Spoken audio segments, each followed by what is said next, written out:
Oh no.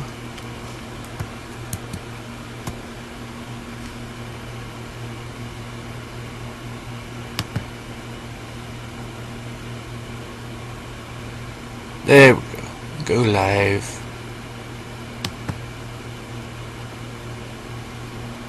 Go live.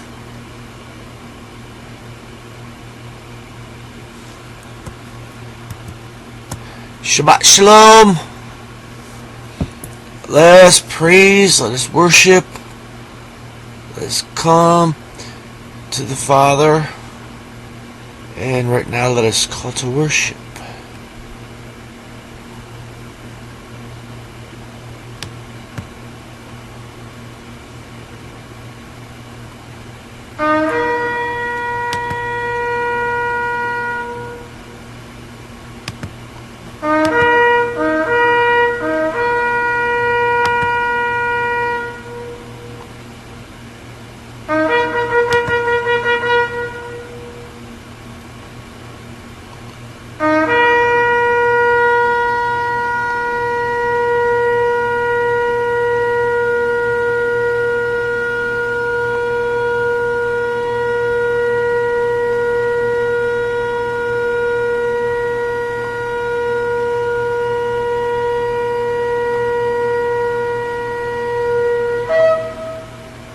Hallelujah!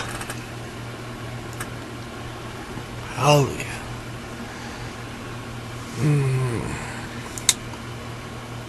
Let us pray.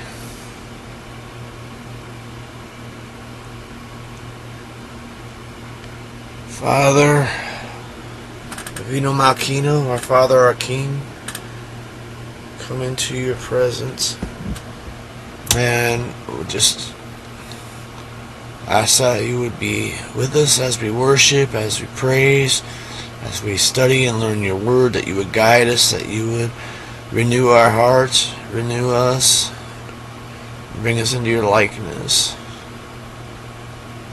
Pray for peace in the Middle East and Jerusalem, for your peace.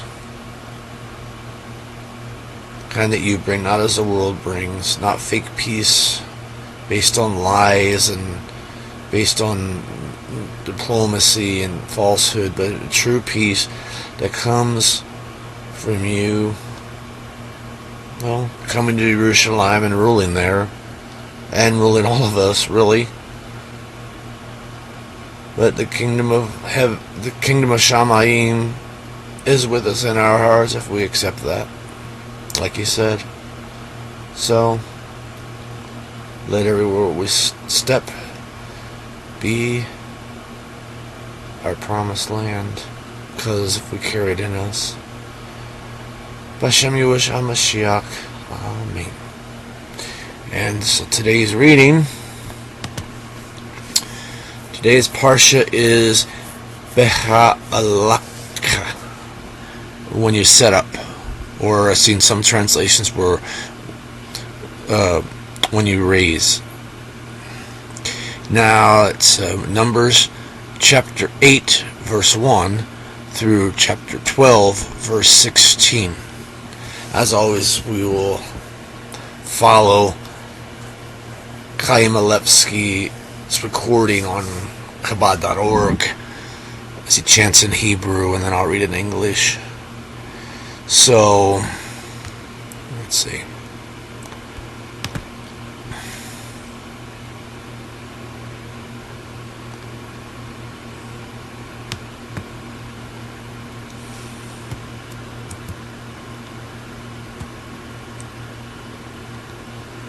Yeah.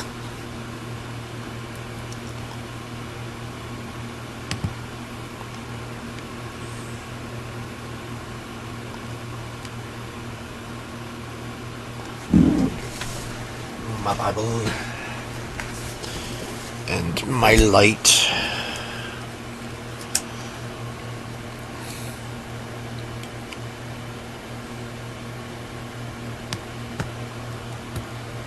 Vaydaber Adonai El Moshe Lemor Daber אל אהרון ואמרת אליו בהעלותך את הנרות אל מול פני המנורה יאירו שבעת הנרות ויעש כן אהרון אל מול פני המנורה העלה נרותיה כאשר ציווה אדוני את משה וזה מעשה המנורה מקשת זהב עד ירחה עד פרחת מקשה היא כמראה אשר הראה אדוני את משה כן עשה את המנורה וידבר אדוני אל משה לאמור קח את הלוויים מתוך בני ישראל וטיהרת אותם וכה תעשה להם לטהרם הזה עליהם מי חטאת והעבירו טהר על כל בשרם וכיבסו בגדיהם והיטהרו ולקחו פר בן בקר ומנחתו סולת בלולה ושמן ופר שני בן בקר תיקח לחטאת והקרבת את הלוויים לפני אוהל מועד והקהלת את כל עדת בני ישראל והקרבת את הלוויים לפני אדוני ושמחו בני ישראל את ידיהם על הלוויים והניף אהרון את הלוויים תנופה לפני אדוני מאת בני ישראל והיו לעבוד את עבודת אדוני והלוויים יסמכו את ידיהם על ראש הפרים ועשה את האחד חטאת ואת האחד עולה לאדוני לכפר על הלוויים והעמדת את הלוויים לפני אהרון ולפני בניו והנפת אותם תנופה לאדוני והבדלת את הלוויים מתוך בני ישראל והיו לי הלוויים. Alright, that was the chanting in Hebrew, or the first aliya, Numbers chapter 8, verse 1 through 14. Now I will read it in the Anglate, otherwise known as English. Okay. And Yahweh spoke to Moshe, saying, Speak to Aaron, and say to him, When you light the lamps, the 7 lamps shall give light in the front of the lampstand. And Aaron did so. He lit its lamps so as to give light in front of the lampstand, as Yahweh commanded Moshe. And this was the work of the lampstand: beaten work of gold to its base, and to its flowers. It was beaten work, according to the pattern which Yahweh caused Moshe to see. So he made the lampstand. And Yahweh spoke to Moshe, saying, Take the Levites from among the sons of Israel, and ye shall cleanse them. Sprinkle on them water of sin offering, and they shall cause a razor to pass over all their flesh, and shall wash their garments and cleanse themselves. And they shall take a bullock of the first year, and its food offering, flour mixed with oil, and ye shall take for a sin offering a second bullock, a son of the herd. And ye shall bring the Levites near before the tabernacle of the congregation. And ye shall assemble the whole congregation of the sons of Israel, and ye shall bring the Levites before Yahweh. And the sons of Israel shall lay their hands on the Levites, and Aaron shall wave the Levites as a wave offering before Yahweh from the sons of Israel, that they may serve at the service of Yahweh. And the Levites shall lay their hands on the head of the bullocks, and ye shall offer the one for a sin offering, and one for a burnt offering to Yahweh, to atone for the Levites. And ye shall cause the Levites to stand before Aaron and before the sons, and shall wave them as a wave offering to Yahweh. And ye shall separate the Levites from the midst of the sons of Israel, and the Levites shall become mine. End of the first aliya. And it looks like I froze, so we'll take care of that.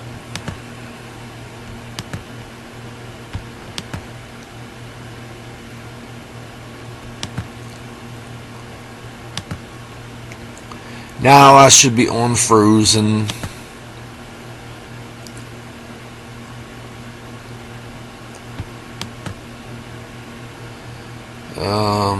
Today's reading, the second aliya, will be Numbers chapter 8, verse 15 through 26.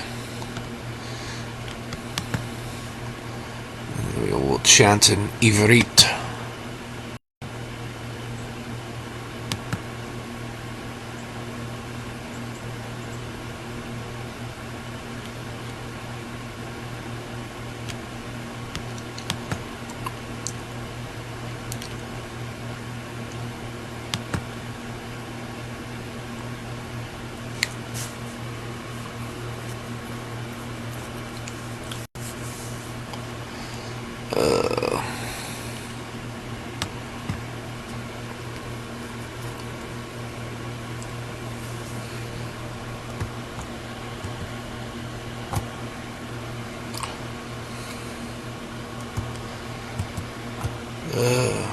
Okay. Second aliya.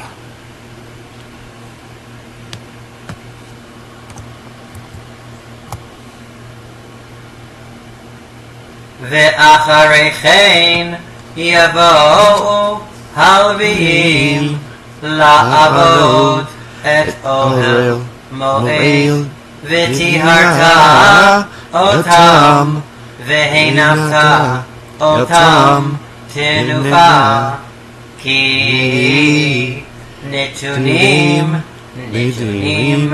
המה לי מתוך בני ישראל, תחת תשרת כל רחם, בכור כל מבני ישראל לקחתי אותם לי, כי לי כל בכור בבני ישראל, באדם ובבהמה ביום הכותי כל בכור בארץ מצרים הקדשתי אותם לי ואקח את הלווים תחת כל בכור בבני ישראל ואתנה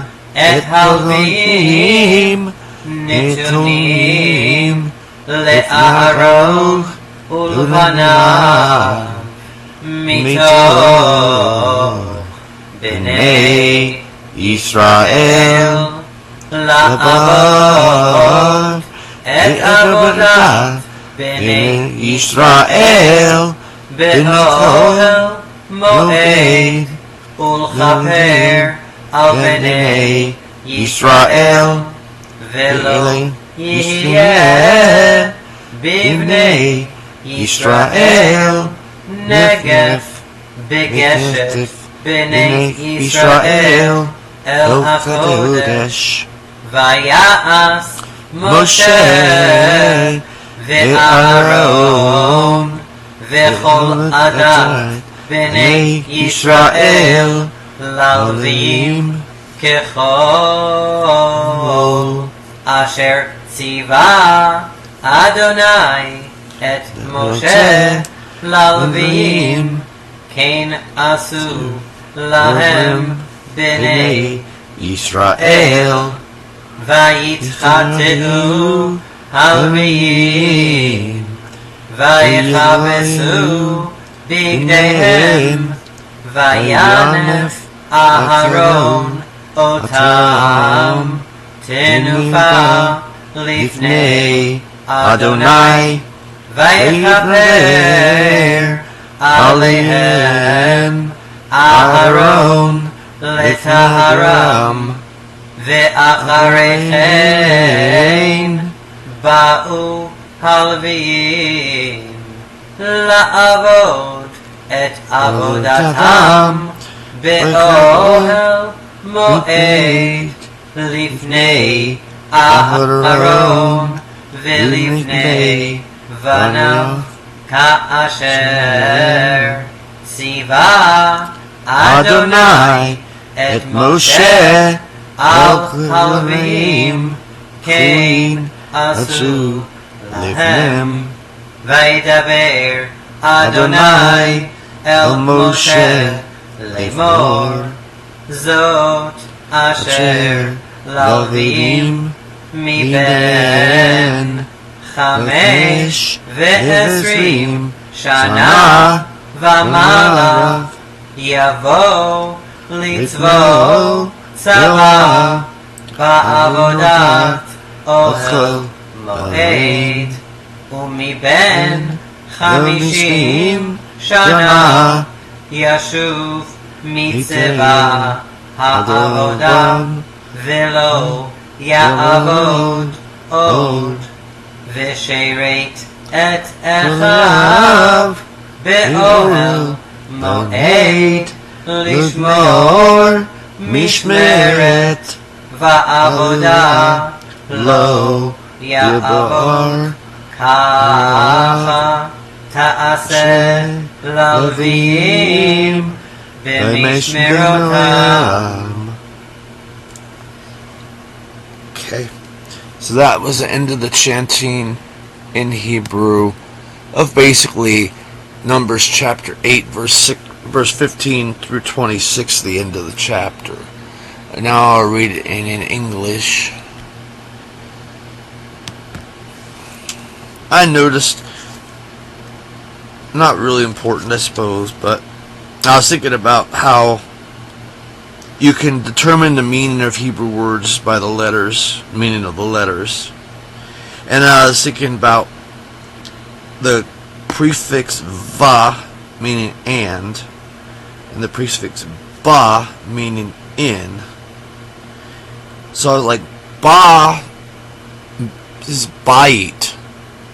So that's house. So it's in because it's in a house. And va is a peg, a tent peg or a nail. So that's nailing two things together with the conjunction and. If nothing else, it's just a way to remember what the prefixes mean.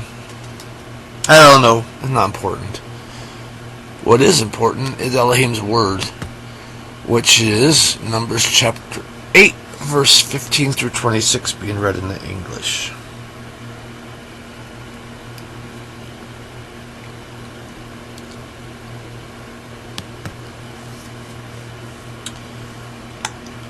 Afterward, the Levites shall come in to serve the tabernacle of the congregation, and you shall cleanse them. And you shall wave them a wave offering, for they are wholly given to me from among the sons of Israel. Instead of the one who opens any womb, the firstborn of all, from the sons of Israel, I have taken them to myself. For every firstborn among the sons of Israel, among man and among animals, is mine. I set them apart for myself in the day I smote every firstborn in the land of Egypt, and I take the Levites instead of every firstborn among the sons of Israel. And I have given the Levites as a gift to Aaron and to his sons from among the sons of Israel, to do the service of the sons of Israel in the tabernacle of the congregation, and to make atonement for the sons of Israel through the sons of Israel's drawing near to the sanctuary. And Moshe and Aaron and all the congregation of the sons of Israel did to the Levites according to all that Yahweh had commanded Moshe concerning the Levites. So the sons of Israel did to them. And the Levites cleansed themselves and washed their garments. And Aaron waved them as a wave offering before Yahweh. And Aaron atoned for them and cleansed them. And afterward the Levites went in to do their service in the tabernacle of the congregation, before Aaron and before his sons, as Yahweh commanded Moshe concerning the Levites, so they did to them. And Yahweh spoke to Moshe, saying, This is that which pertains to the Levites. From 25 years old and upward he shall go in to do the service and the works of the tabernacle of the congregation. And from the age of 50 years they shall return to the service of the work, and shall not serve any more. But he shall serve with his brothers in the tabernacle of the congregation to keep the charge. Only he shall not serve at a service. So you shall do to the Levites concerning their change. End of chapter, end of the second aliya.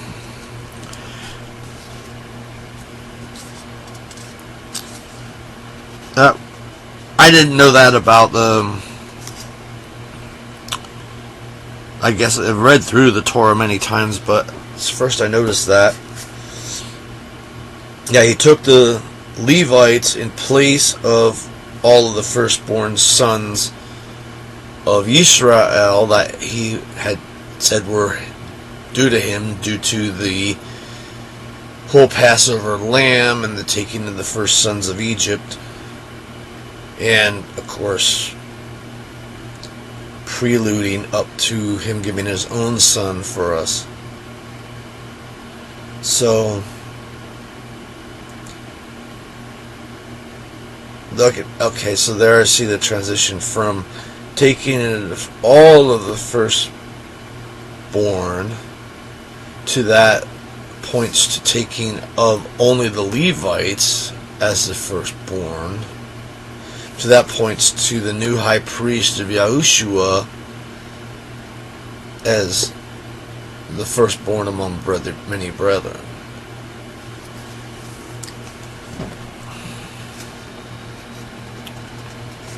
Now, continuing on with the third aliya, Numbers chapter 9, verse 1 through 14.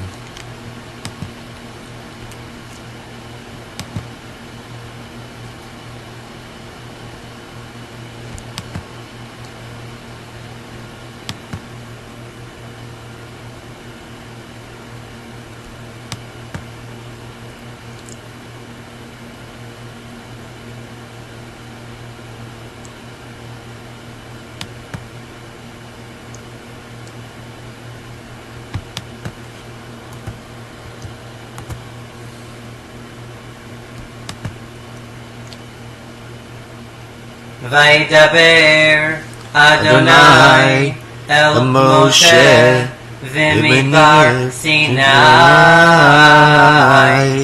b'shana hashenit letzetam me'eretz Mitzrayim b'chodesh harishon lemor v'ya'asu v'nei Yisrael et hapasach b'mo'ado be'arba'a asar yom b'chodesh hazeh bein ha'arba'im ta'asu oto b'mo'ado kechol chukotav וככל משפטם תעשו אותו וידבר משה אל בני ישראל לעשות הפסח ויעשו את הפסח בראשון ב14 יום לחודש בין ה40 במדבר סיני ככל אשר ציווה אדוני את משה כן עשו בני ישראל ויהי אנשים אשר היו טמאים לנפש אדם ולא יכלו לעשות הפסח ביום ההוא ויקרבו לפני משה ולפני אהרון ביום ההוא ויאמרו האנשים ההמה אליו אנחנו טמאים לנפש אדם למה ניגרע לבלתי הקריב את קורבן אדוני במועדו בתוד בני ישראל ויאמר עליהם משה עמדו ואשמעה מה יצווה אדוני לכם וידבר אדוני אל משה לאמור דבר אל בני ישראל לאמור איש כי יהיה טמא לנפש או ודרך רחוקה לכם או לדורותיכם ועשה פסח לאדוני בחודש השני ב14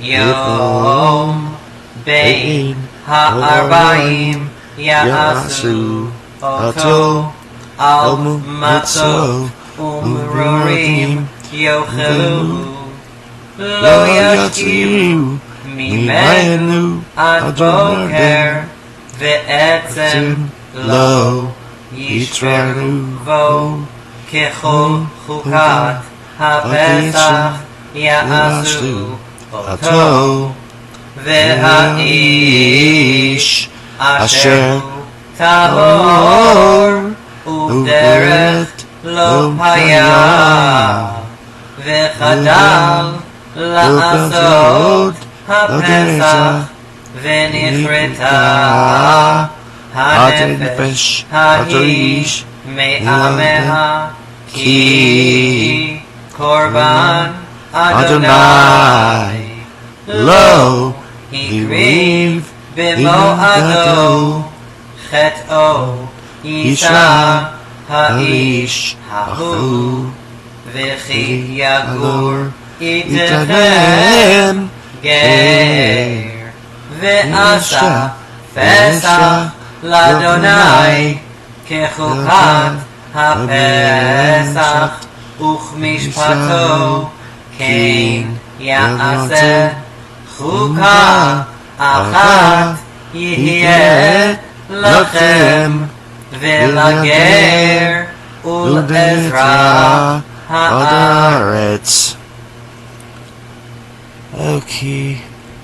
So that concludes the chanting of the third aliya in Hebrew, which was chapter 9 of Numbers, verse 1 through 14. Now I read it in English.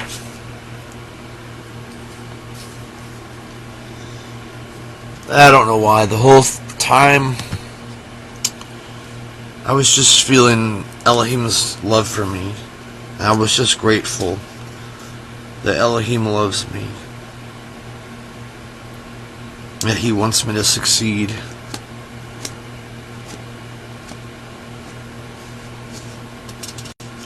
In teaching and ministering and worshiping Him.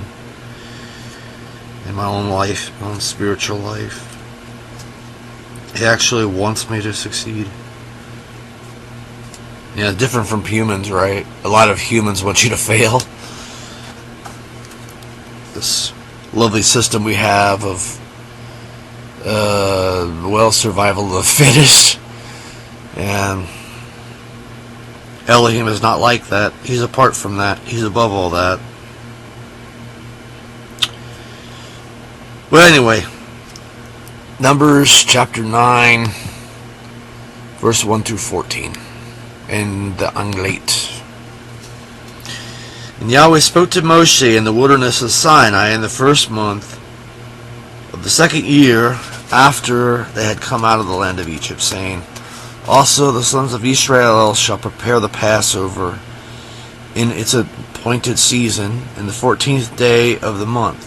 Between the evenings you shall prepare it according to all its statutes and according to all its ordinances. And Moshe spoke to the sons of Israel to prepare the Passover.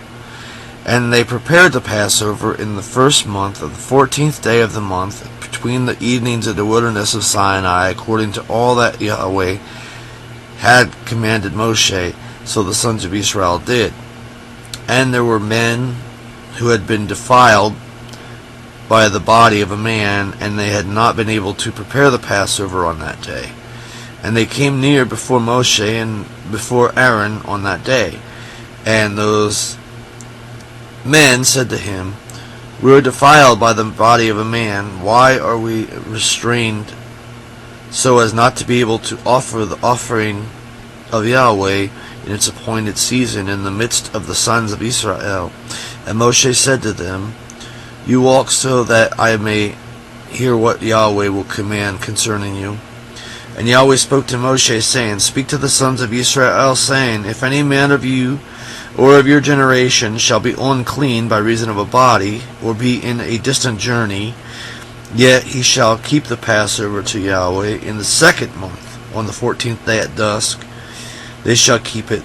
They shall eat it with unleavened bread and bitter herbs. They shall leave none of it until morning, nor break a bone of it. According to all the statutes of the Passover, they shall keep it. So I think that's where we're stopped, isn't it? Through verse 14.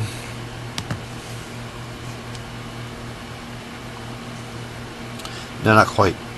But the man that is clean and is not on a journey and has failed to prepare the Passover, even that person shall be cut off from his people, because he did not bring the offering of Yahweh in its appointed season. That man shall bear his sin.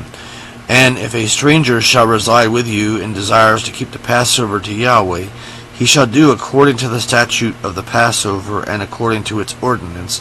You shall have one statute both for the alien and for the native of the land.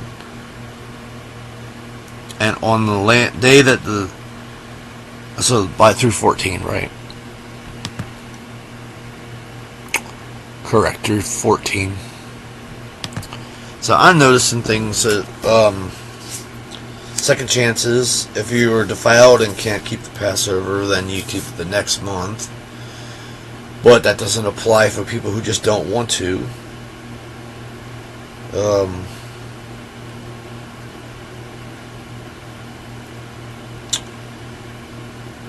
So, I don't know this, but it just seems to me that it could be alluding to Yahweh coming, giving the sacrifice for Passover. They don't receive it, so he's coming back. But he's coming back for judgment. And he said he was coming back not for another Passover. He's coming back for the Day of Atonement, or the Day of Atonement, and for the Feast of Tabernacles, the autumn feasts. So I don't know exactly how that works, other than to say second chances, and that there's no difference between Jew and Gentile, because if you are in Israel, you keep the same Passover the same way. But it did say if you desire to keep the Passover.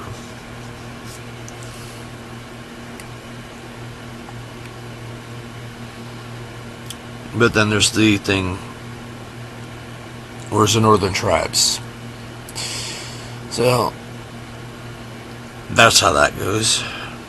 Moving on, I guess, to the fourth aliya, Numbers chapter 9, verse 15, through chapter 10 and verse 10.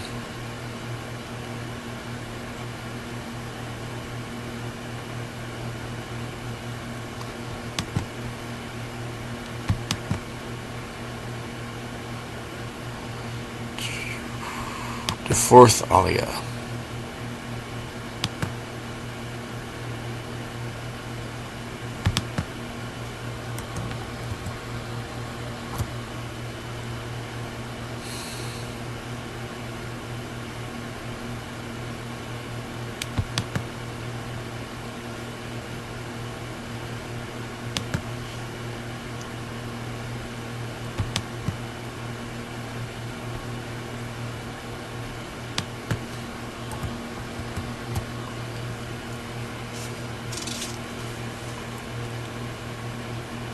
וביום הקים את המשכן, כיסה הענן את המשכן לאוהל העדות, ובערב יהיה על המשכן כמראה אש עד בוקר, כן יהיה תמיד הענן יחסנו ומראה אש לילה, ולפי העלות הענן מעל האוהל, ואחרי כן ייסעו בני ישראל, ובמקום אשר ישכון שם הענן, שם יחנו בני ישראל, על פי אדוני ייסעו בני ישראל, ועל פי אדוני יחנו כל ימי אשר ישכון הענן על המשכן יחנו, ובהאריך הענן על המשכן ימים רבים, ושמרו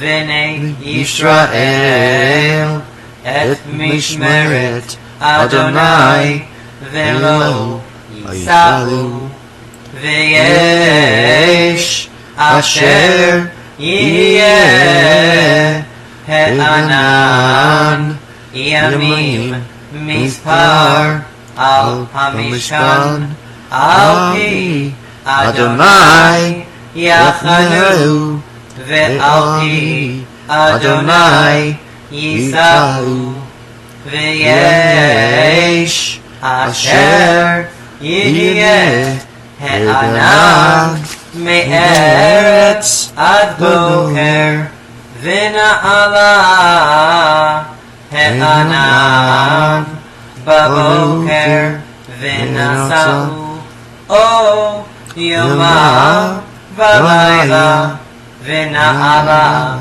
he'anan v'nasa'u o yomayim o chodesh o yamim beha'arich he'anan al hamishkan lifnon alav yachanu v'nei Yisrael v'lo yisa'u uvhe'aloto yisa'u al pi Adonai yachanu ve'al pi Adonai yisa'u et mishmeret Adonai shamaru al pi Adonai biad Moshe Vaydaber Adonai el Moshe lemor aseh lecha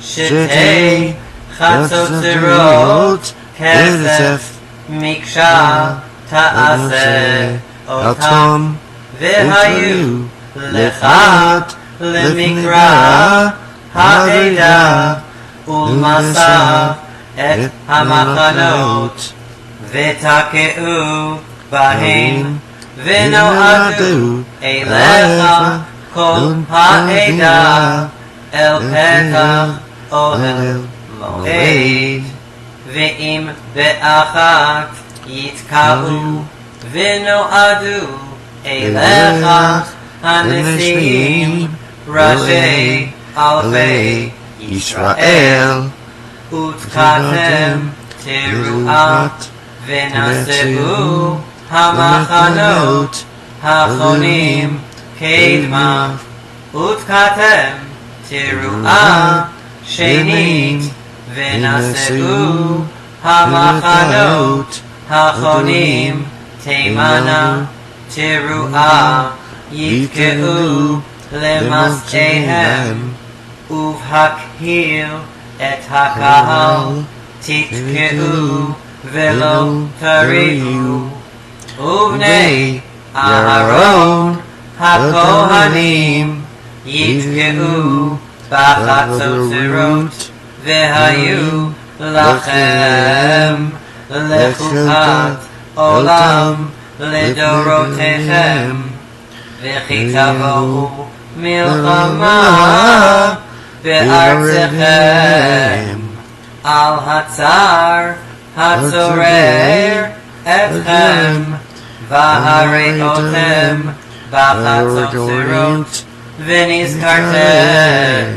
לפני אדוני אלוהיכם ונושעתם מאויביכם וביום שמחתכם ובמועדיכם ובראשי חודשיכם ותקעתם בחצוצרות על עולותיכם ועל זבחי שלמיכם והיו לכם לזיכרון לפני אלוהיכם אני אדוני אלוהיכם.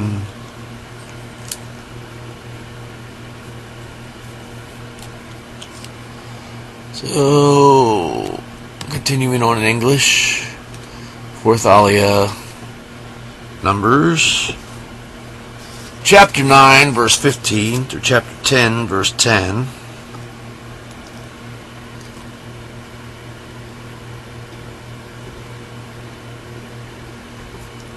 Yep. I'm catching up. Okay. And on the day that the tabernacle was reared up, the cloud covered the tabernacle, even the tabernacle of the testimony, and at evening there was on the tabernacle the appearance of fire until morning. So it was always, the cloud covered it, and the appearance of fire by night. And whenever the cloud was taken up from over the tabernacle, then after that the sons of Israel pulled up stakes, and in the place where the cloud abode, there the sons of Israel encamped. By the mouth of Yahweh the sons of Israel pulled up, and by the mouth of Yahweh they encamped. All the days that the cloud remained over the tabernacle, they remained in camp. And when the cloud tarried on the tabernacle many days, then the sons of Israel kept the charge of Yahweh and did not pull up. And so when the cloud was a number of days over the tabernacle by the mouth of Yahweh, they camped, and by the mouth of Yahweh they pulled up stakes. And so when the cloud was there from evening until morning, when the cloud was taken up in the morning, then they pulled up, whether by day or by night. When the cloud was taken up, then they pulled up, whether 2 days or a month or days. Or when the cloud tarried over the tabernacle to remain over it, the sons of Israel remained in camp and did not pull up. And when it was lifted up, they pulled up. By the mouth of Yahweh they encamped, and by the mouth of Yahweh they pulled up stakes. They kept the charge of Yahweh by the mouth of Yahweh by the hand of Moshe. And Yahweh spoke to Moshe, saying, Make 2 trumpets of silver for yourself. You shall make them of beaten work, and they shall be to you for the calling of the congregation, and for causing the camps to pull up. And when they shall blow with them, all the congregation shall gather themselves to you at the door of the tabernacle of the congregation. And if they blow with one, then the rulers and the heads of the thousands of Israel shall assemble to you. And when you blow an alarm, the camp shall lie on the east side, shall then pull up. And when you blow an alarm the second time, the camp that lie on the south side shall pull up. They shall blow an alarm for their journeys. But when the assembly is gathered, you shall blow, but you shall not sound an alarm. And the sons of Aaron the priest shall blow with the trumpets, and they shall be to you for a never-ending statute throughout your generations. And when you go into battle in your land against the foe stressing you, then you shall blow with the trumpets, and you shall be remembered before Yahweh your Elohim, and you shall be saved from your armies. And in the day of their gladness, and in their appointed times, and in your new moons, you shall blow the trumpets over your burnt offerings, and over the sacrifices of your peace offerings, and they shall be to you for a memorial before Elohim.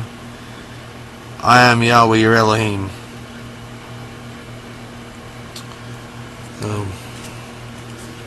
So,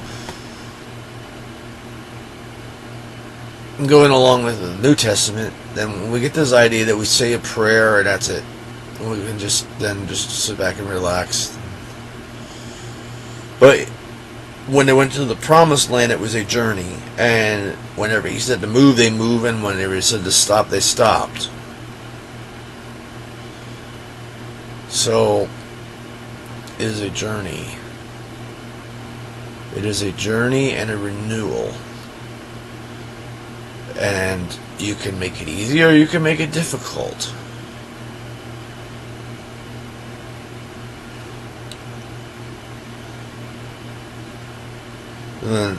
to put it in the words of the Messiah, he said that his sheep know his voice and they follow him.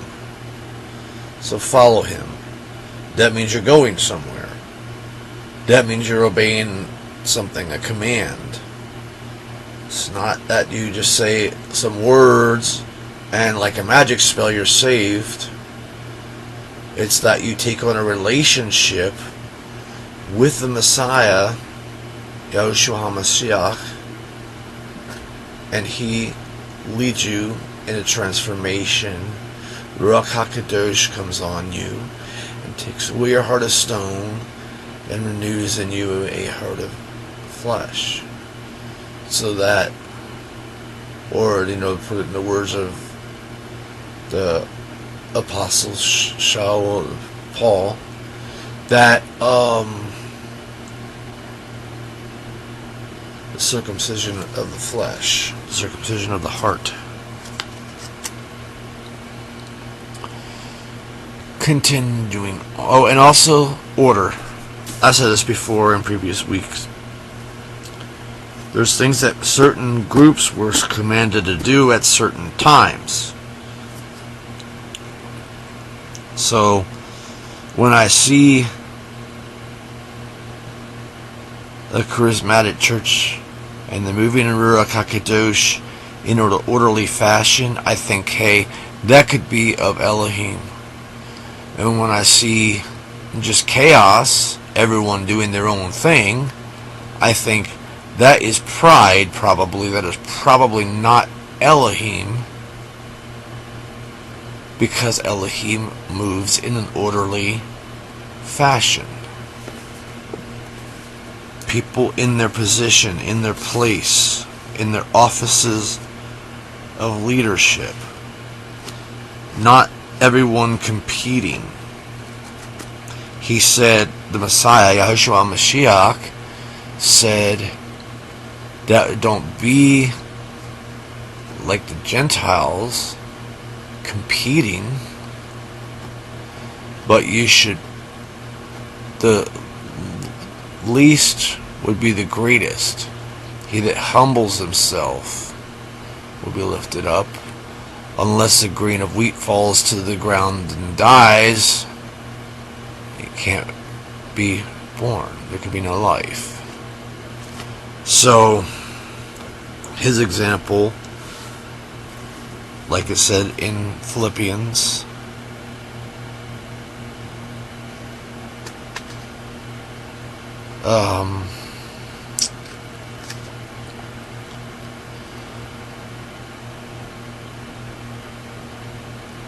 taking on the form of Elohim, thought it not robbery to be equal to Elohim, but took upon himself the form of a servant, becoming obedient unto death, even unto the death of the cross. And it says before that, have this mind of Christ. So there's humility. It's always been about humility. And humility means when he says to move, you move, and when he says to stop, you stop. And you stay in your place, in your office, doing the thing that you were supposed to do at the time that you were supposed to do it. Yes, Ruach HaKadosh will instruct you what that is. But if it's chaos, you might consider whether or not it's Ruach leading you, or rather it's competition and pride.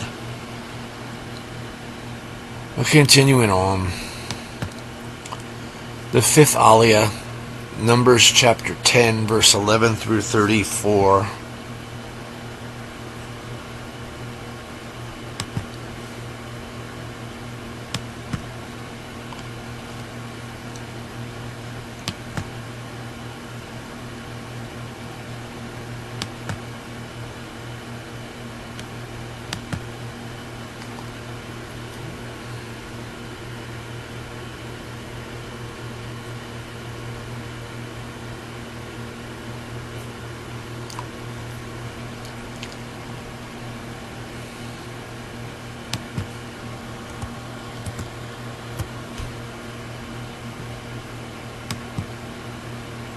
Vayhi Bashana השנית בחודש השני ב-20 בחודש נעלה הענן מעל משכן העדות וייסעו בני ישראל למסעיהם ממדבר סיני וישכון הענן במדבר פרן וייסעו בראשונה על פי אדוני ביד משה ויישא דגל מחנה בני יהודה בראשונה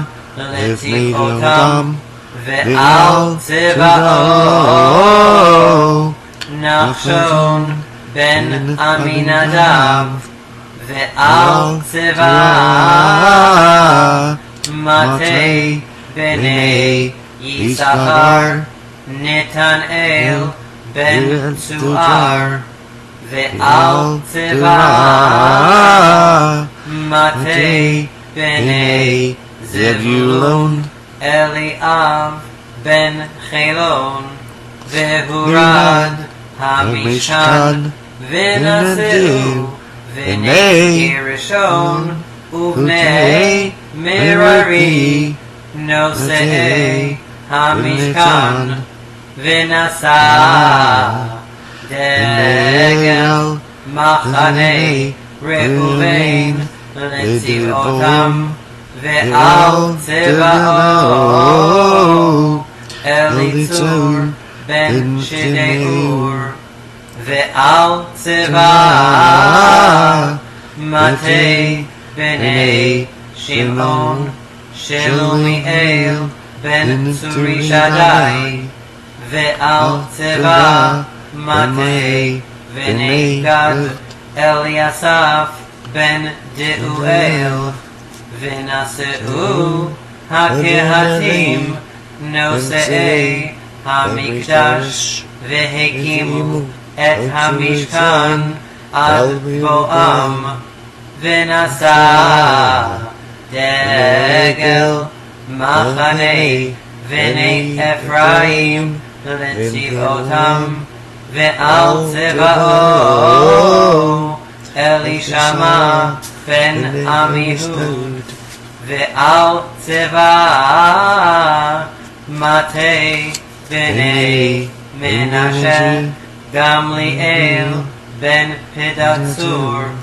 ועל צבא מטה בני בנימין אבידן בן גדעוני ונשא דגל מחנה בני דן מאסף לכל המחנות לצבאותם ועל צבאו אחיעזר בן עמישדי ועל צבא מטה בני אשר פגעיאל בן אוכרן ועל צבא מטה בני נפתלי haftara ben Enan אלה מסעי בני ישראל לצבאותם וייסעו ויאמר משה לחובב בן ראואל המדייני חוטא משה נושאים ענן אל המקום אשר אמר אדוני אותו אתן לכם לך איתנו והיטבנו לך כי אדוני דיבר טוב על ישראל ויאמר אליו לא אלך כי im el arti ve'el moladeti elev vayomer alna ta'alo otanu ki al kein yadata chanotenu bamidbar ve'ayita lanu le'enayim ve'aya ki telev imanu ve'aya hatov hahu asher yetiv Adonai imanu ve'ekav la vayis'u me'ar Adonai derech sheloshet yamim va'aron berit Adonai noseha lifnehem derech sheloshet yamim latu lahem menucha va'anan Adonai aleichem yomam benosam min amachaneh. Okay, now continuing on in English with that 5th aliya, Numbers chapter 10, verse 11 through 34.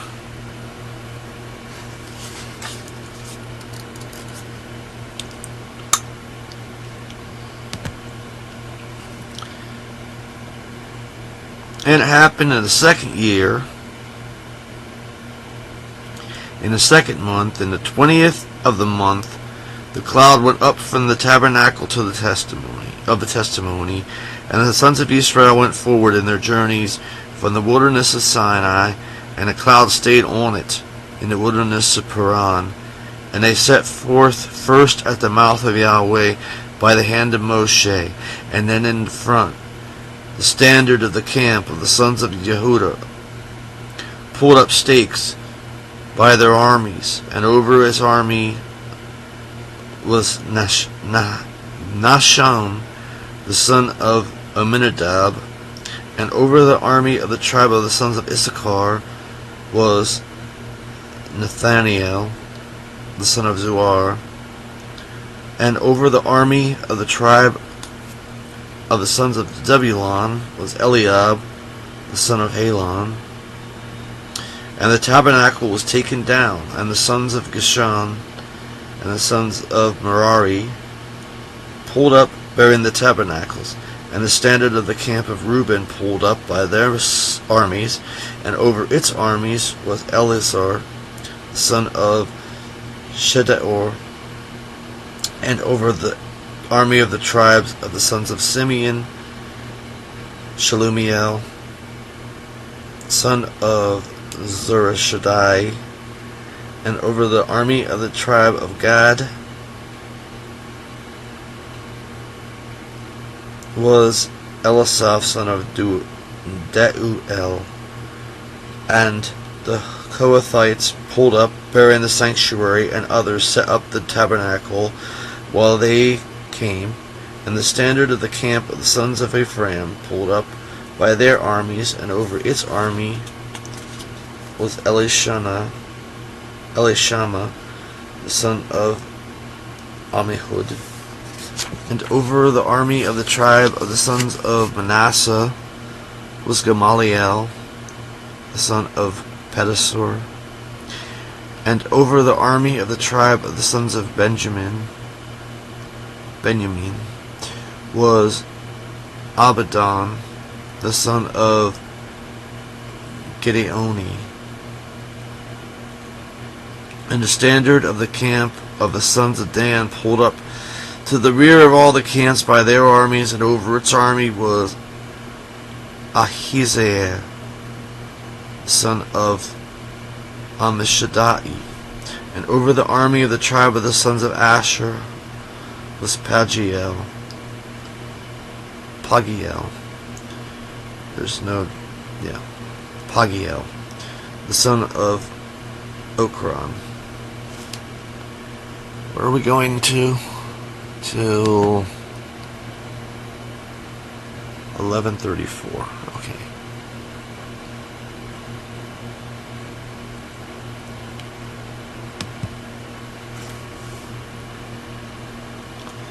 And over the army of the tribes of Naphtali was Ahira, son of Anan.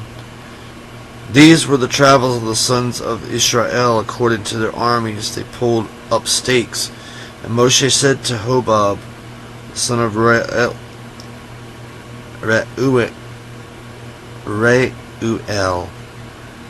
the Midianite, Moshe's father-in-law, we are traveling to the place of which Yahweh has said, I will give it to you. Go with us, and we will do good to you. For Yahweh has spoken good concerning Israel. And he said to him, I shall not go, but I shall go to my land and to my kindred. And he said, please do not forsake us, because you know as to how we camp in the wilderness. You shall be to us for eyes. And it shall come to pass, when you go with us, yea, it will be that what good Yahweh shall do to us, we shall do good to you. And they pulled up from the mount of Yahweh 3 days' journey, and the ark of the covenant of Yahweh pulled out before them 3 days' journey to seek out a resting place for them. And the cloud of Yahweh was on them by the day as they pulled out from the camp. And it happened when the ark pulled out, Moshe said, Rise, O Yahweh, and your enemies shall be scattered, and those hating you shall flee from your presence. And when it rested, he said, Return, O Yahweh, to the myriads, the thousands of Israel.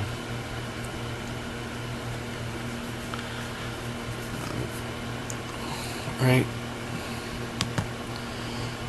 Continuing on through verse 34. Oh wait, no, I was supposed to go to 10:34. Okay, so that's why it seems strange. Okay, so I was supposed to stop at 10:34. So we stopped at, and the cloud of Yahweh was on them by day as it pulled out from the camp.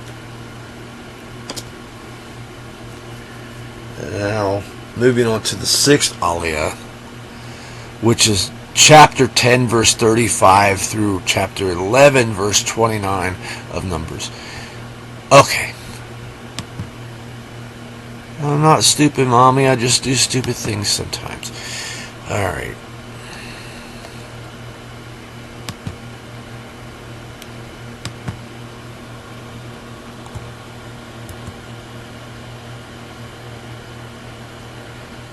Uh, 10:35 through 11:29.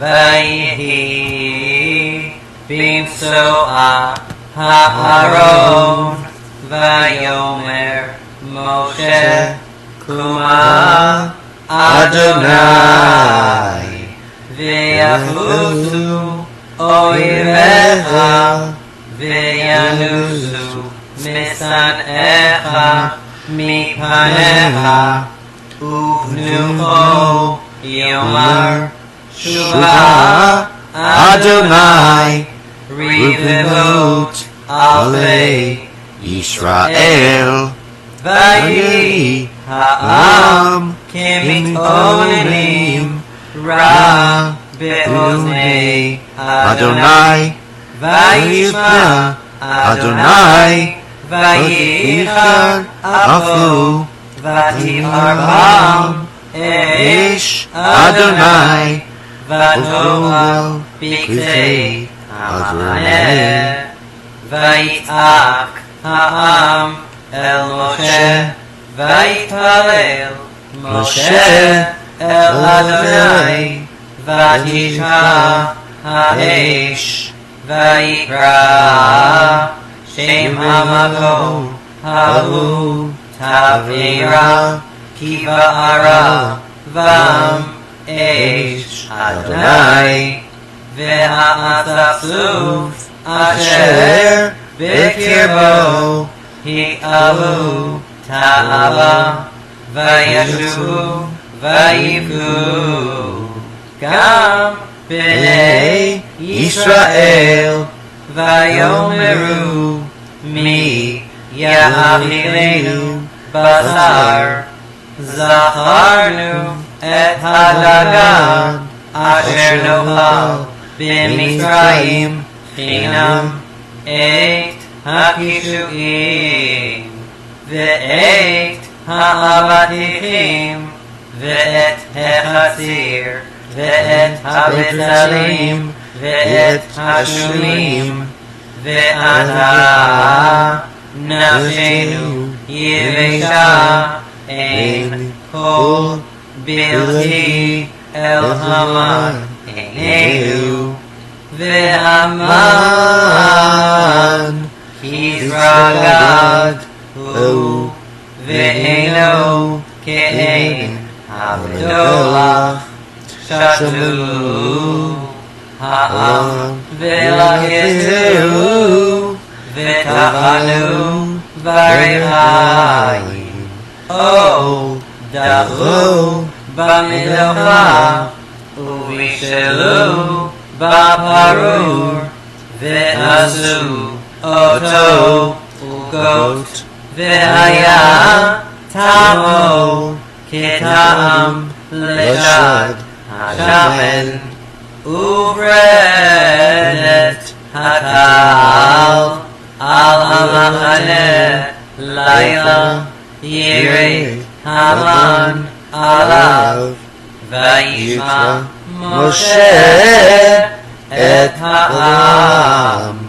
bochem lemichtotav ish lebeta aholo vayicharaf Adonai me'od uf'enei Moshe ra vayomer Moshe el Adonai lama hareota le'avdecha velama lo matati chen beinecha lasu et masa kol ha'am hale alai he'anochi hariti et kol ha'am hale im anochi yelidtiu ki tomar elai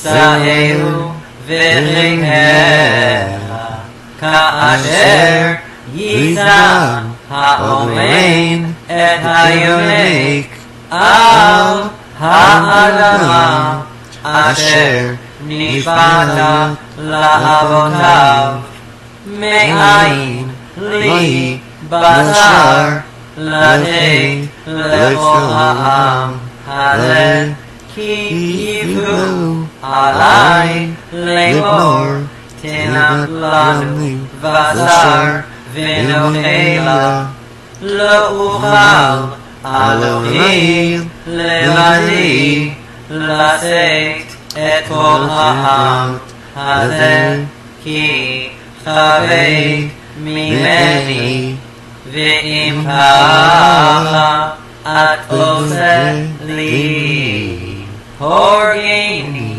נא הרוג אם מצאתי חן בעיניך ואל אראה ברעתי ויאמר אדוני אל משה אספלי 70 איש מזקני ישראל אשר ידעת כי הם זקני העם ושוטריו ולקחת אותם אל אוהל מועד והתייצבו שם עמך וירדתי ודיברתי עמך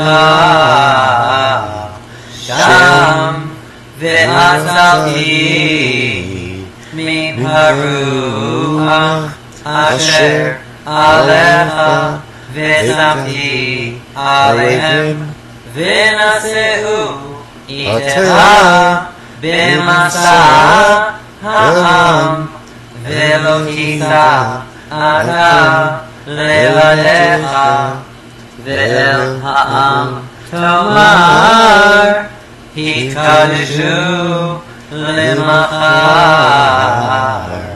ואכלתם בשר כי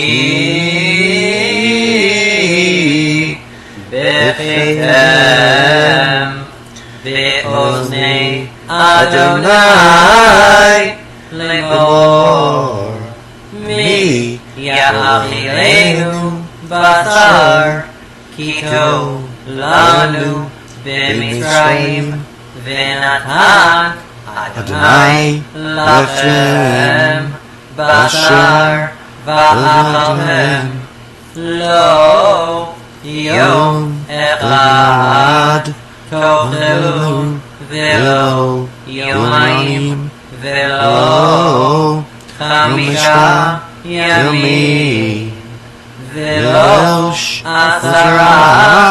ימים ולא 20 יום על חודש ימים עד אשר יצא מאחיכם והיה לכם לזרע יען כי מעשתם את אדוני אשר בקרבכם ותפלו לפניו לאמור למה זה יצאנו ממצרים ויאמר משה 600,000 רגלי העם אשר אנוכי בקרבו ואתה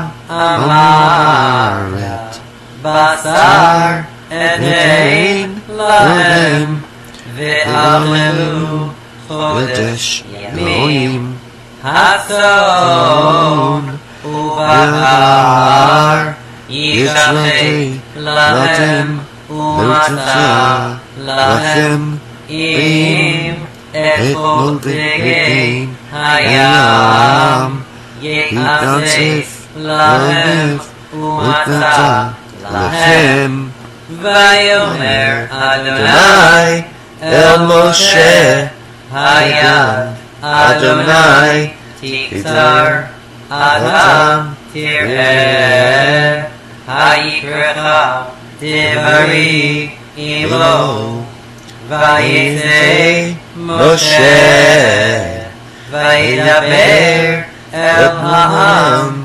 את דברי אדוני ויאסוף 70 איש מזקני העם ויעמד אותם סביבות האוהל וירד אדוני בענן וידבר אליו ויעל מן הרוח אשר עליו וייתן על 70 איש הזקנים ויהי כנוח עליהם הרוח ויתנבאו ולא יספו וישארו 2 אנשים במחנה שם האחד אלדד ושם השני מדד ותנח עליהם הרוח והמה בכתובים ולא יצאו האוהלה ויתנבאו במחנה וירוץ הנער ויגד למשה ויאמר אלדד ומדד מתנבאים במחנה ויען יהושע בן נון משרי משה מבחוריו ויאמר אדוני משה כלהם ויאמר לו משה המקנא אתה לי ומי ייתן כל עם אדוני נביאים כי ייתן אדוני את רוחו עליהם. Okay, so that is the end of the chanting in Hebrew. Now we'll read in English that 6th aliya from Numbers chapter 35 to chapter 10 verse 35 through chapter 11 verse 29.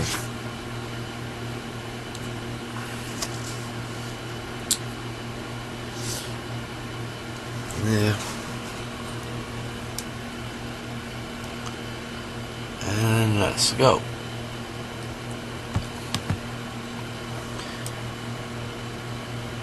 And Moshe said to Hobab, the son of Reuel, the Midianite, Moshe's father-in-law, we are traveling to the place of which Yahweh has said, I will give it to you. Go with us, and we will do good to you. For Yahweh has spoken good concerning Israel. And he said to him, I shall not go, but I shall go to my land and to my kindred.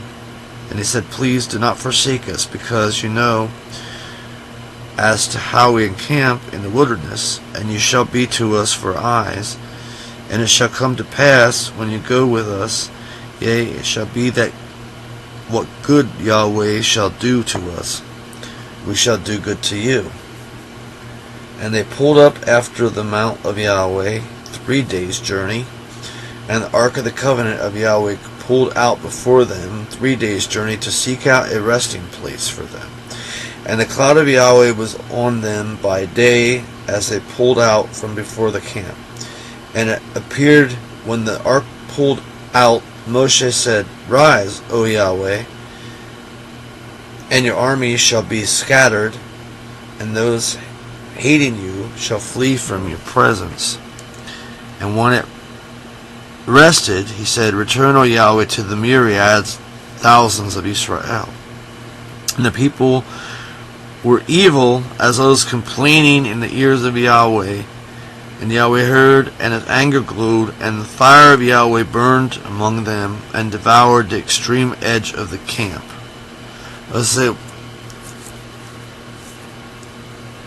complaining seems to be pretty important. If it caused Yahweh to burn the edge of the camp. What is this complaining? I don't know if I could pronounce that.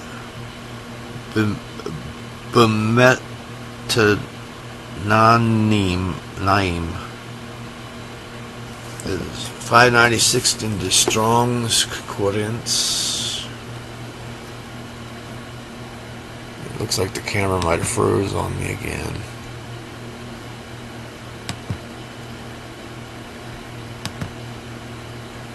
So, as I was saying, it is 596 in the Strong's Concordance.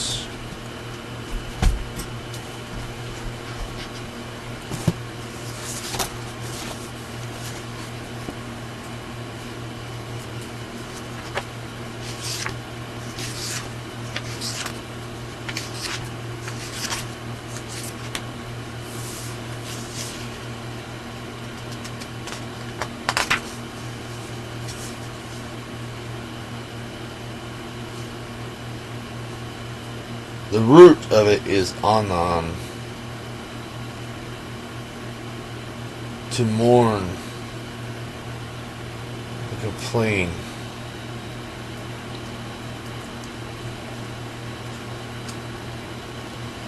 So there's complaining, but having this root of mourning.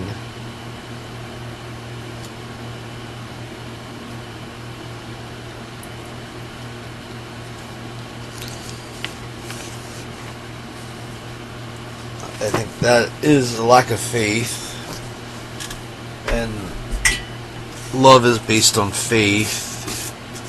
You can't love somebody if you don't believe in them. 1 Corinthians chapter 13 says that love believes all things.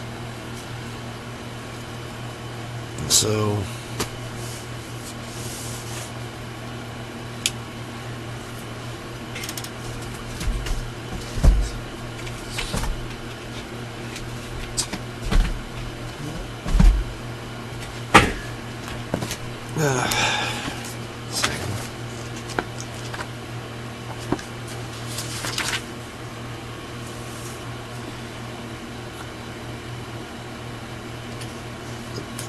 that's 14. 1 Corinthians chapter 13.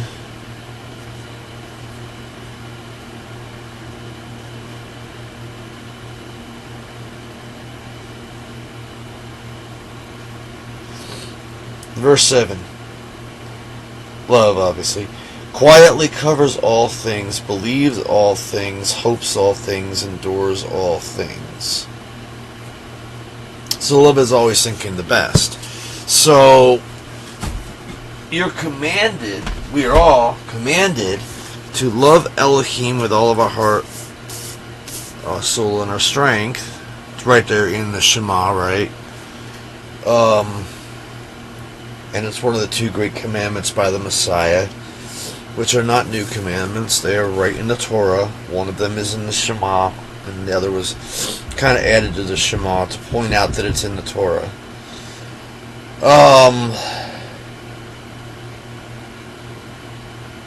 So if we're going to love him, we can't complain. We can't think, oh, he brought us out to the wilderness to die. That's not a loving thing to think.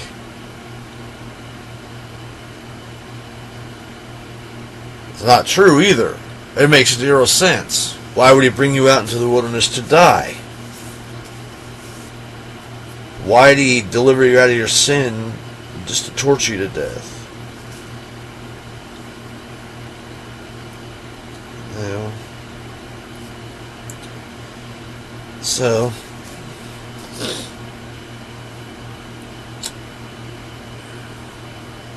and people cried to Moshe, and Moshe prayed to Yahweh, and the fire was quenched. And he called the name of that place Taberah, because the fire of Yahweh burned among them. And the mixed multitude that was among them lusted with a great lust, and the sons of Israel also turned back and wept and said, who shall cause us to eat meat? We remember the fish that we ate in Egypt for nothing, the cucumbers and the melons and the leeks and the onions and the garlic, and now our souls withers. There is nothing except this manna before our eyes. You know, food from Yahweh directly from Shamayim, you know. But we'd rather eat the stuff of Egypt. And the manna was like coriander seed, and it had a look of bdellium, resin gum. And the people went around and gathered it, and ground it in mills, or beat it in mortars, and boiled it in a pan, and made it into cakes, and its taste was like the taste of fresh oil. And when the dew came down on the camp by night, the manna came down on it. And Moshe heard the people weeping by its families, each at the door of a tent, and the anger of Yahweh glowed exceedingly. And in the eyes of Moshe it was evil. ra. That's the normal word translated evil. And Moshe said to Yahweh, why have you done evil to your servant? And why have I not found grace in your eyes to put the burden of all this people on me? So that's chaim, is grace. That's Strong's 2580.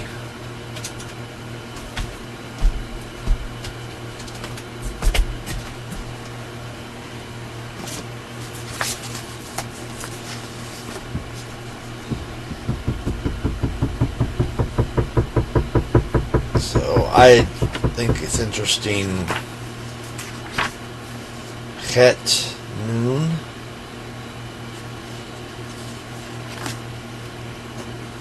Let's see. What did I just say? Chaim 2580.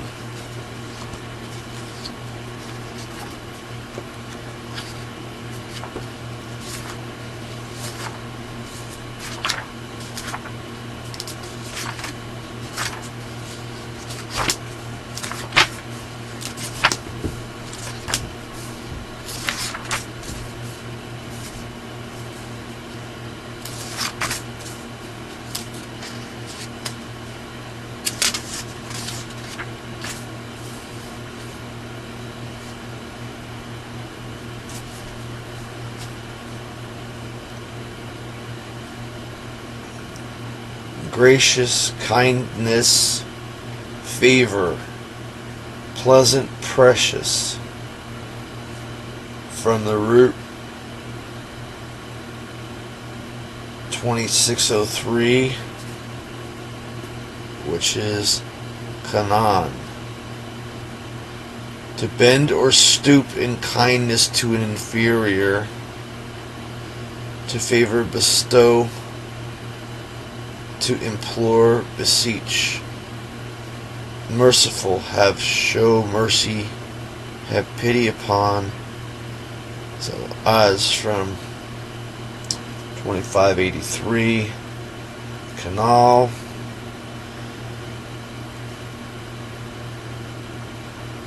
To decline of slanting rays of evening. Pitch a tent. To encamp.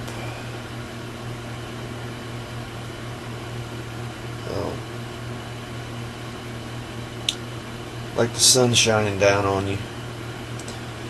Like something big coming down to something small.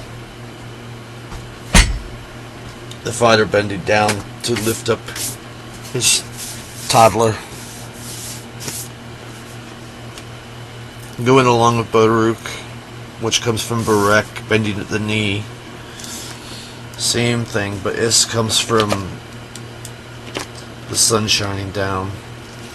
So something great coming down to something small, giving it favor.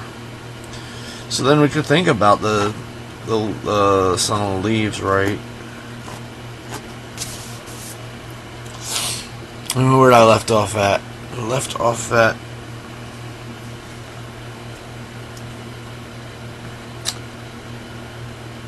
I conceived all this people? Have I begotten it? That you say to me, carry it in your bosom, as the foster father bears the suckling to the land which you have sworn to its fathers? Where shall I get flesh to give to all this people? For they weep to me, saying, give to us flesh, that we may eat. I am not able, I alone, to bear all this people, for it is too heavy for me. And if you deal thus with me, please quickly kill me. If I have found grace in your eyes, and let me not look on my affliction.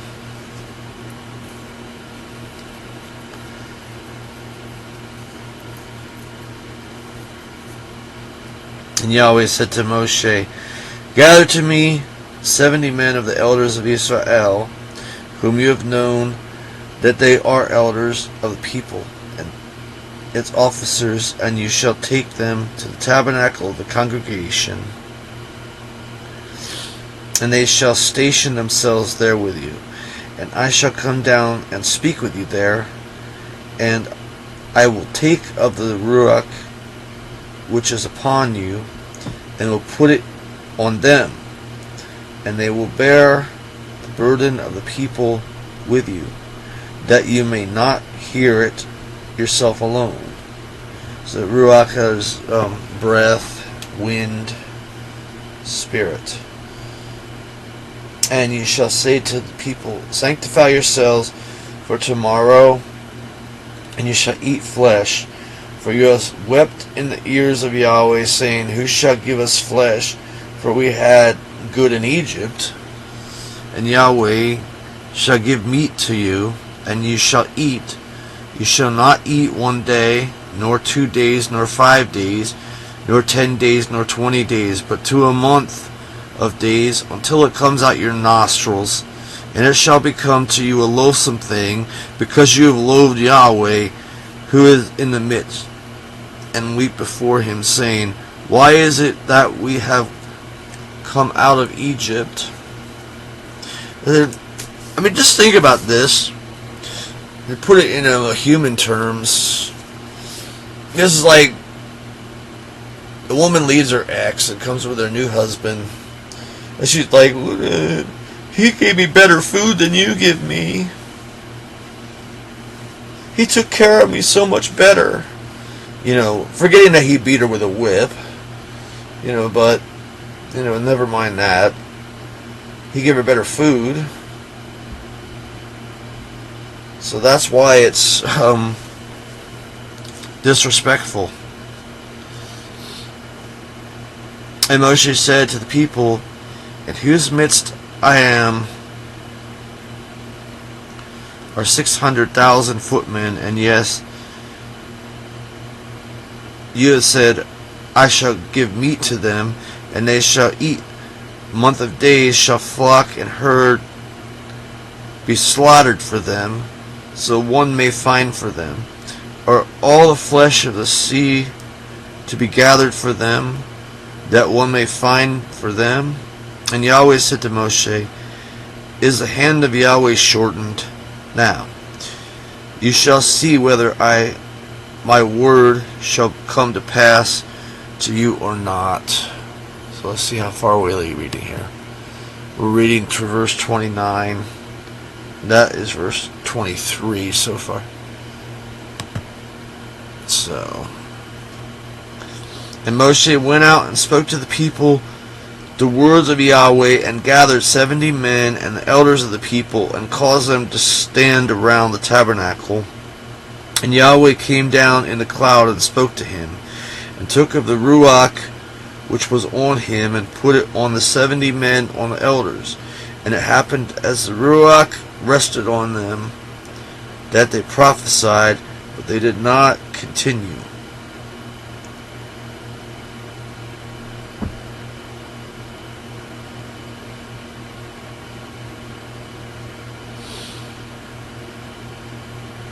And 2 of the men were left in the camp, the name of the one being Eldad, and the name of the second Medad. And the ruach rested on them, and they were among those written, but did not go out to the tabernacle, and they prophesied in the camp. So where are we now? We're going through verse 29. Okay. And the young man ran and told Moshe and said, Eldad and Medad are prophesying in the camp.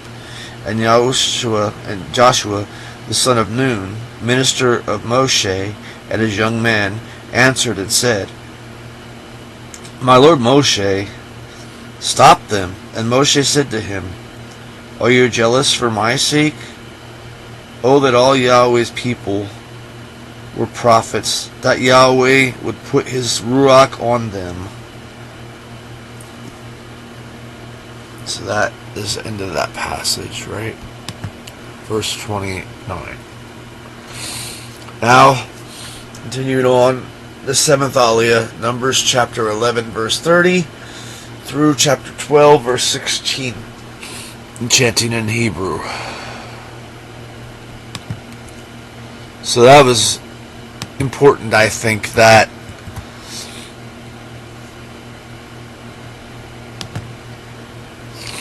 Moshe was the prophet, right? And he could have been like, I'm the big shot prophet, but it's just like, it'd be better if all people would prophets. So the humility again. But he had just been humbled because he was saying to Yahweh, you know, if you're going to put all this on me and not help me, just kill me off.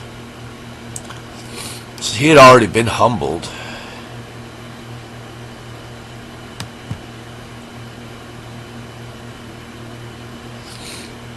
Numbers chapter 11, verse 30 through chapter 12, verse 16 in the Hebrew.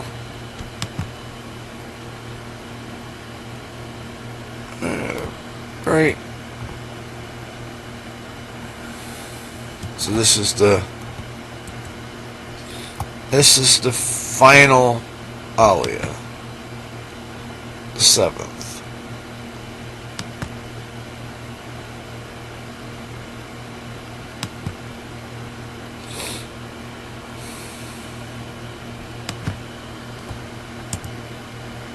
ויאסף משה אל המחנה הוא וזקני ישראל ורוח נשא מאת אדוני ויגוס סלבי מן הים ויטוש על המחנה כדרך יום כה וכדרך יום כה סביבות המחנה וכ200 על פני הארץ ויקום העם כל היום ההוא וכל הלילה וכל יום המחרת ויאספו את הסלב הממעיט אסף 10 חומרים וישטחו להם שטוח סביבות המחנה הבשר עודנו בין שיניהם טרם יכרת ואף אדוני חרה וער ויח אדוני בעם מכה רבה מאוד ויקרא את שם המקום ההוא קברות התאווה כי שם קברו את העם המתאבים מקברות התאווה נשאו העם חצרות ויהיו בחצרות ותדבר מרים ואהרון במשה על אודות האישה הכושית אשר לקח כי אישה כושית לקח ויאמרו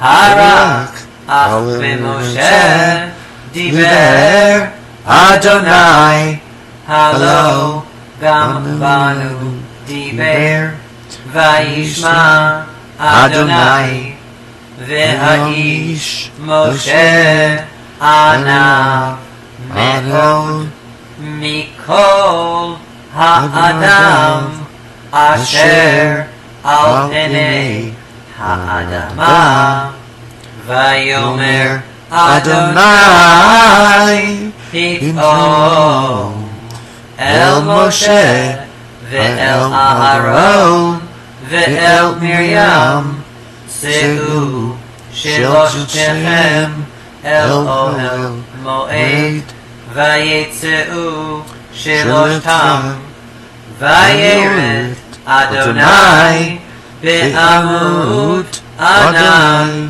ויעמוד פתח האוהל ויקרא אהרון ומרים ויצאו שניהם ויאמר שמעו נא דברי אם יהיה נביאכם אדוני ומראה אליו אתוודה בחלום אדבר בו לא כן עבדי משה בכל ביתי נאמן הוא פה אל פה אדבר בו ומראה ולא וחידות ותמונה אדוני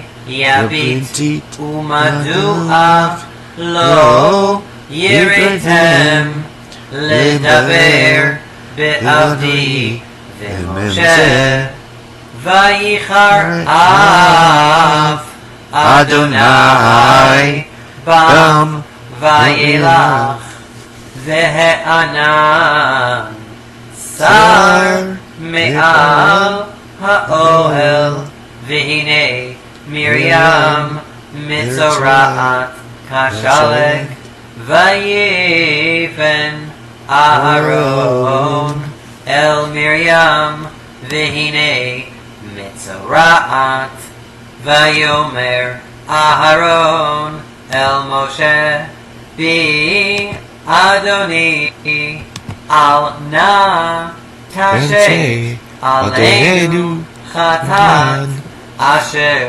נועלנו ואשר חטאנו אל נא תהי כמת אשר בצאתו מרחם עמו ויאכל חצי בשרו ויצעק משה אל אדוני לאמור אל נא רפא נא לה ויאמר אדוני אל משה ואביה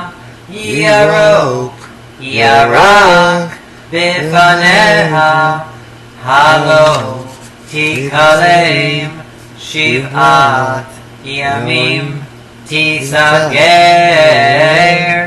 שבעת ימים מחוץ למחנה ואחר תאסף ותיסגר מרים מחוץ למחנה שבעת ימים והעם לא נסע עד האסף מרים ואחר נסעו העם מחצרות ויחנו במדבר פרן. Okay, so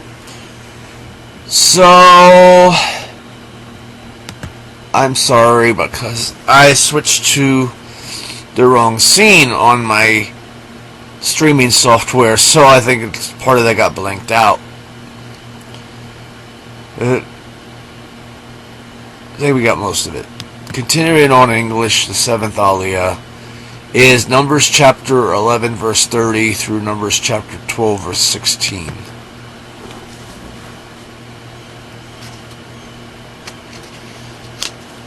And Moshe withdrew into the camp, he and the elders of Israel, and a wind went forth from Yahweh and cut off quails from the sea, and set them fall by the camp, as a day's journey here and as a day's journey there, all around the camp, and about 2 cubits deep on the face of the land. And the people rose up all that day and all that night and the day after, and gathered the quails. He who had least had gathered 10 homers. And they spread them out for themselves round the camp. The meat was yet between their teeth, it was not yet cut off, and the anger of Yahweh glowed among the people, and Yahweh struck among the people with a great, very great plague. And one called the name of that place the graves of lust, for there they buried the people who lusted. From the graves of lust the people pulled up to go to Hazeroth, and they remained in Hazeroth. And Miriam and Aaron spoke against Moshe because of the Cushite woman whom he had taken, for he had taken a Cushite woman. And they said, Has Yahweh spoken only by Moshe? Has he not also spoken by us? And Yahweh heard. And the man Moshe was very meek, more than any man who was on the face of the earth. And Yahweh said suddenly to Moshe and to Aaron and to the Miriam, You 3 come out to the tabernacle of the congregation. And the 3 of them came out, and Yahweh came down in the pillar of the cloud and stood at the tabernacle door and called Aaron and Miriam. And both of them came out, and he said, Now hear my words. If your prophet is of Yahweh, I shall make myself known to him in an appearance. I will speak to him in a dream. It is not so with my servant Moshe. He is faithful in all my house. I speak to him mouth to mouth, and by an appearance, and not in riddles, and he carefully looks upon the form of Yahweh. So why have you not been afraid to speak against my servant, against Moshe? And the anger of Yahweh glowed against them, and he left. And the cloud turned away from the tent, and behold, Miriam was leprous as snow. And Aaron turned toward Miriam, and behold, she was leprous. And Aaron said to Moshe, O my Lord, I beg you, do not lay sin upon us, by which we have done foolishly, and by which we have sinned. I beg you, do not let her be as one dead.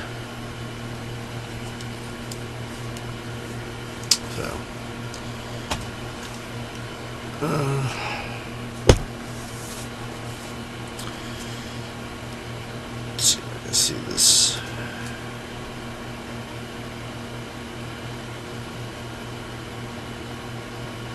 My light went out, so. Of whom the flesh is half consumed, when he comes out of his mother's womb. And Moshe cried to Yahweh, saying, O Elohim, I beg you, give healing to her, I beseech you. So we're going to, how far? To verse 16. That was verse 13, so there's 3 more verses. And Yahweh said to Moshe, If a father had but spat in her face, should she not be ashamed?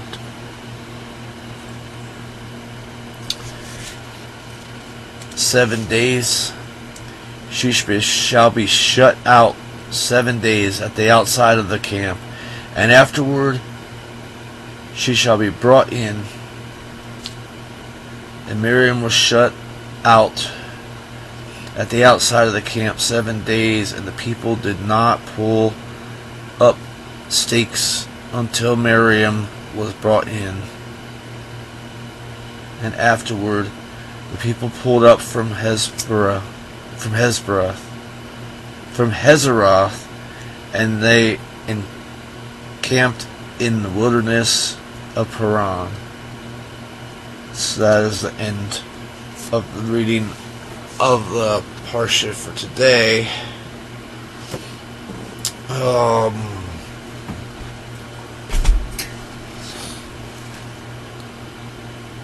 I will address these technical issues of my bad lighting.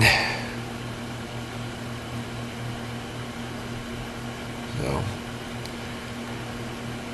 here's something to look at in the meantime.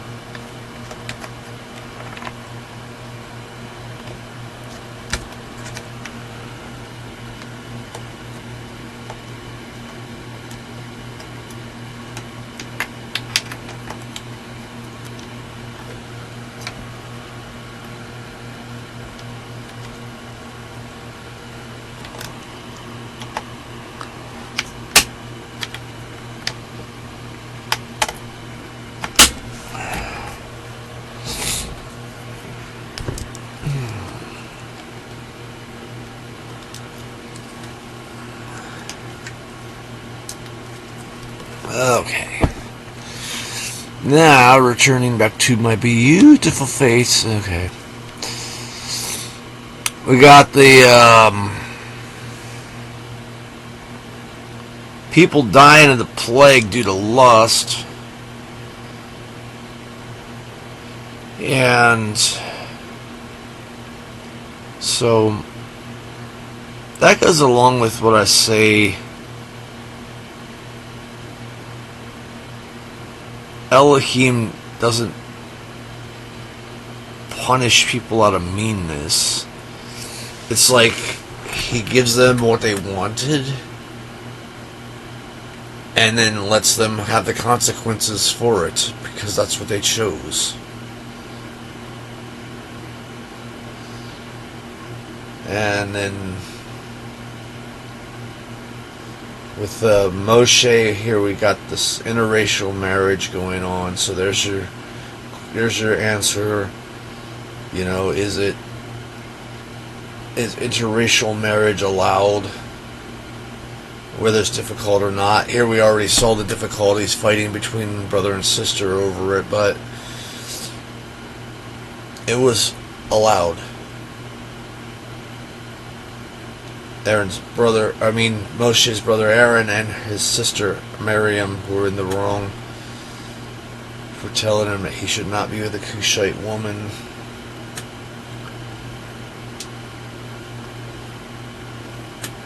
The prohibitions against taking daughters outside of Israel, it is concerning faith, not concerning the race. And the proof of that is Rahab and Ruth, who both in the bloodline of the Messiah himself. So that was not a forbidden thing. It's forbidden to take a spouse from outside of the faith. It doesn't matter the race.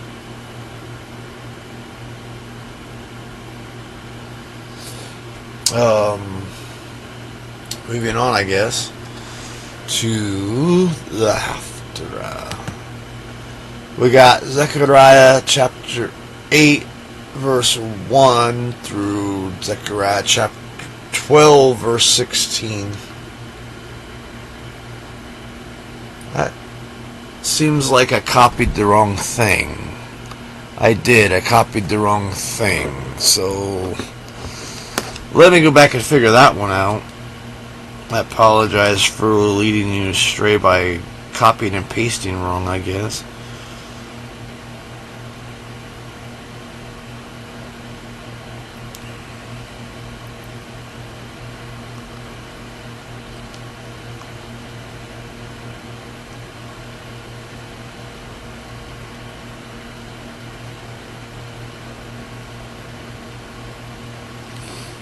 It's actually Zechariah chapter 2, verse 14 through chapter 4, verse 7. I'll fix it in real time here.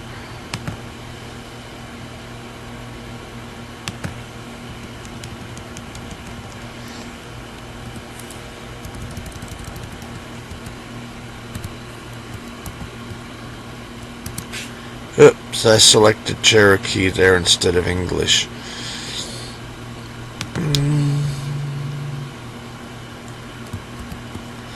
2:14 through 4:7. There we go.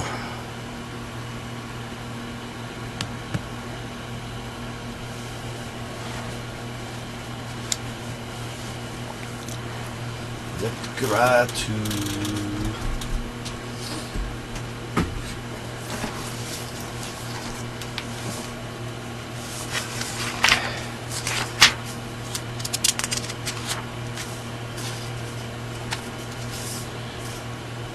All right.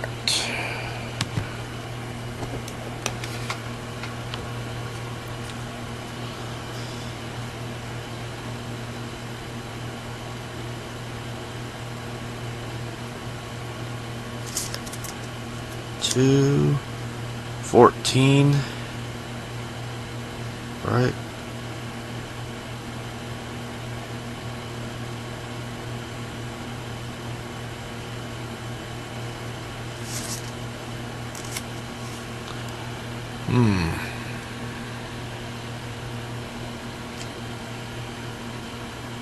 Four, 7.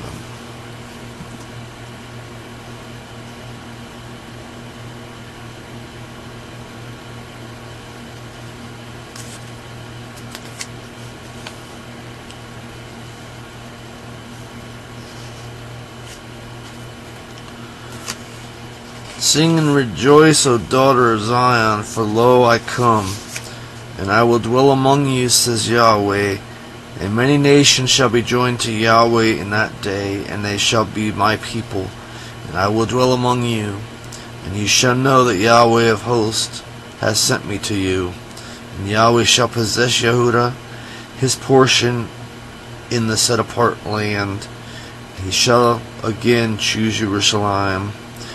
All flesh be silent before Yahweh, for he is raised up out of his body, or out of his set-apart habitation.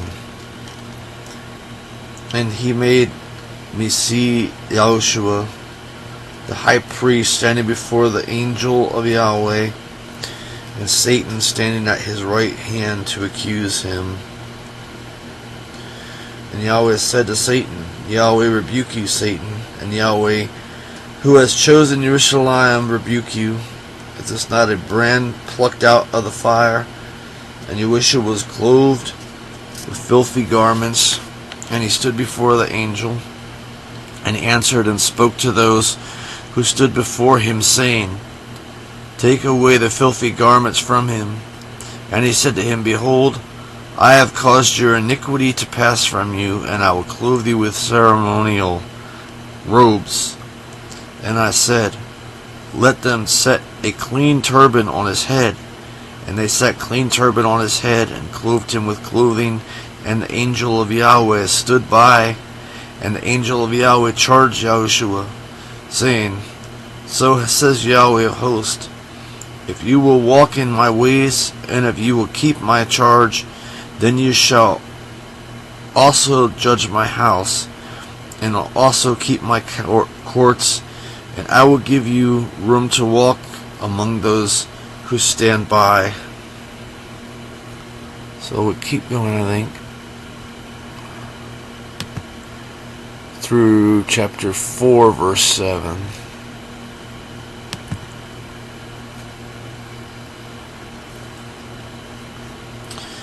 Hear now, O Yeshua, the high priest, you and your friends who are sitting before you, for they are men of symbol. For behold, I will bring forth my servant the branch. For behold, the stone which I have set before Yahshua On one stone are 7 eyes. Behold, I will engrave its engraving, says Yahweh of hosts, and I will remove the iniquity of that land in one day.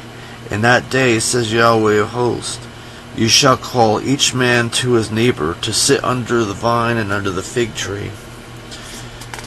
And the angel who was speaking with him came again and awakened me, and a man that is awakened out of his sleep, or as a man that is awakened out of his sleep, right? As a man that is awakened out of his sleep.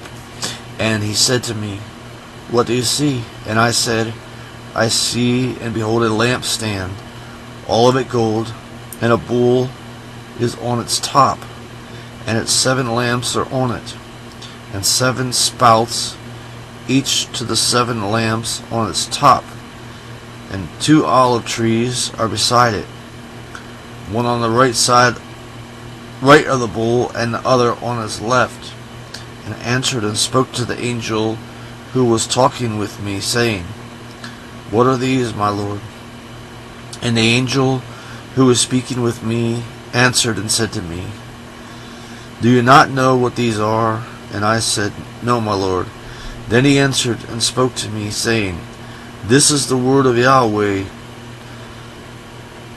Zerubbabel, saying, not by might, nor by power, but by my ruach, says Yahweh of hosts. Who are you, a great mountain, before Zerubbabel? You shall become a plain. He shall bring forth the top stone with shouts. Grace! Grace to it! Chaim! Chaim!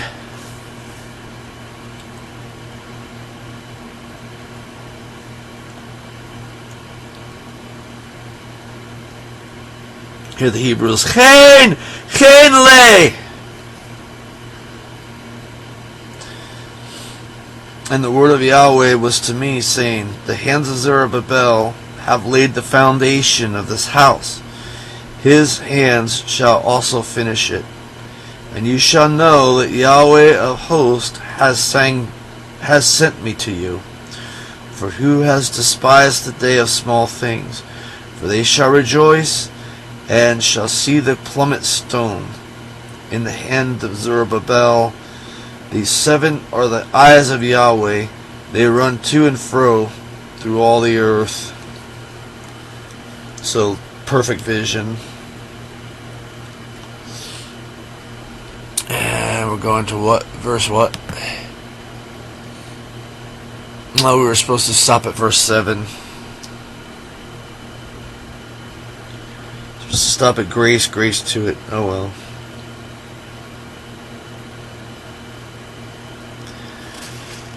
So this is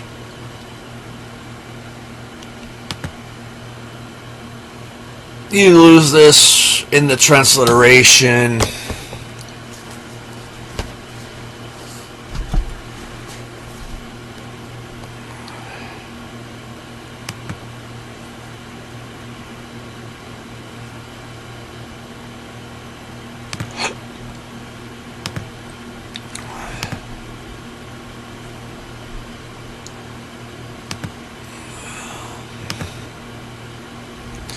You lose it in the transliteration when you go from Yahushua to Greek not having the Y sound and going to Jesus, which is not a wrong transliteration per se. It's the same way that Yahushua, the son of Nun, is transliterated into the Greek for the what's it called? The Greek Jewish Bible.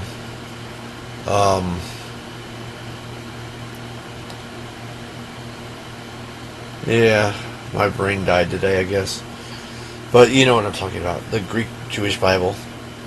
And then from Jesus back to Jesus to King James introducing the letter J to the English language to Jesus. So then you don't realize that when it's talking about Joshua, the high priest, it's prophesying about the Messiah.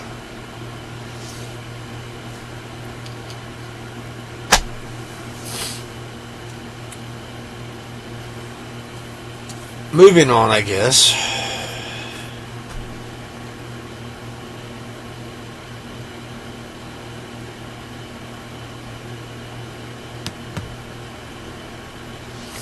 In the Gospel of Matthew, chapter 14, verse 14 through 21.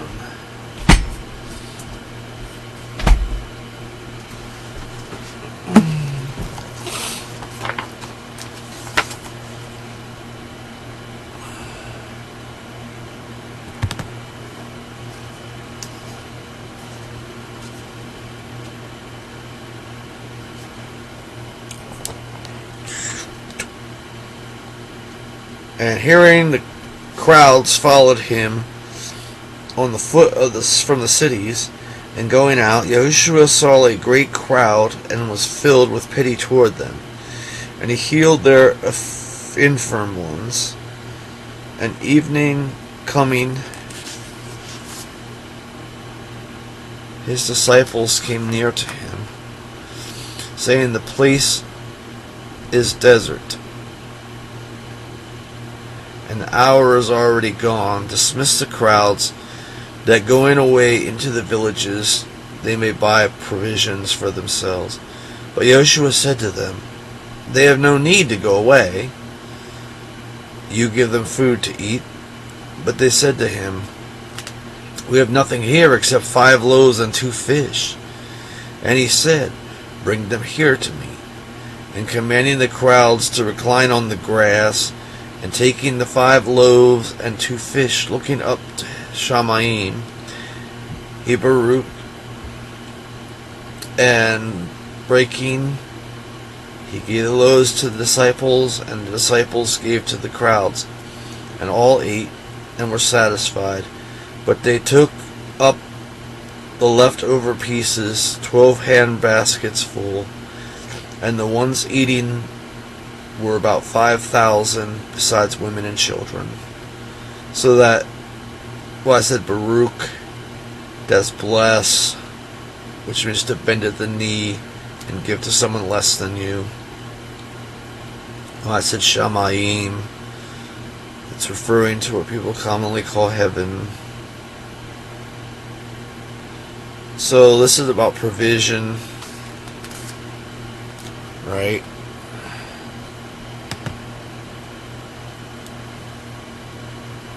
Yeah, it's about provision and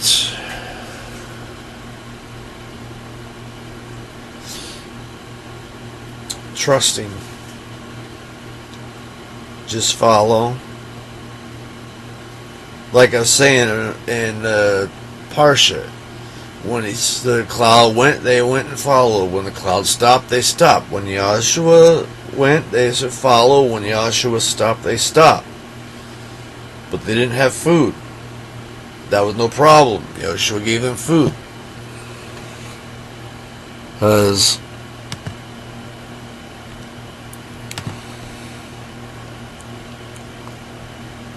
yeah.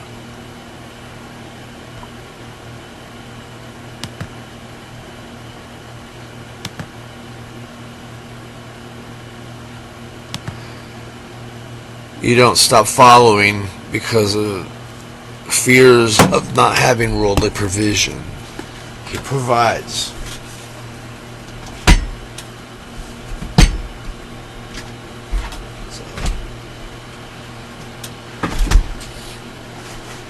Ever notice whenever the economy takes a turn that new denominations start to spring up, or people start to flock in mass toward a certain denomination or the other? I don't know how much of that is following Elohim and how much of it is kind of running in fear, looking for provision.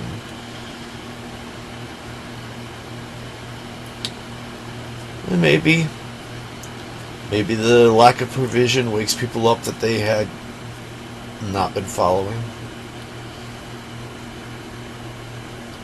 But the first focus should be, seek you first the kingdom of Shamayim, and all these things will be added to you. First focus. Yeah. Moving on to Shema, I guess.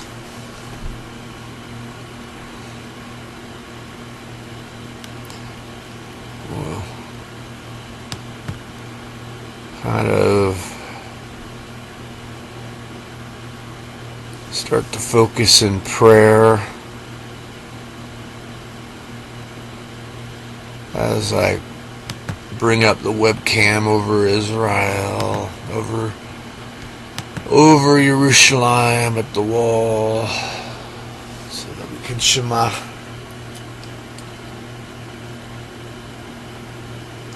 Shema means hear and obey, listen and obey.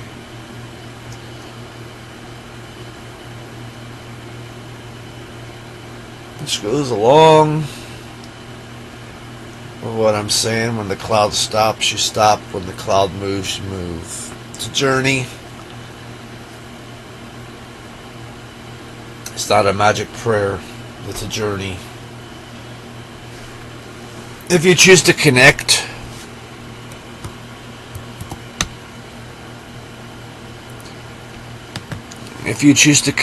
with Him through saying a prayer known as a sinner's prayer, that is definitely a way to do it. Baptism is commanded anyway. If you choose to connect to Him through baptism, that is a way. But that is the beginning of a relationship, the beginning of a journey. That would be like calling the wedding the marriage. It's not. The wedding is a ceremony that represents a marriage, but you have to go in and live the marriage out. Bride and groom don't go to separate ways and say, oh, well, that was it. We did a ceremony, that's it, we're married. No, there's a commitment. There's a commitment there, and it's for your life. There's a commitment there to Yahushua HaMashiach, to Elohim through Yahushua HaMashiach, through the atonement that He offered. There's a commitment there to eternity. So here, put that down.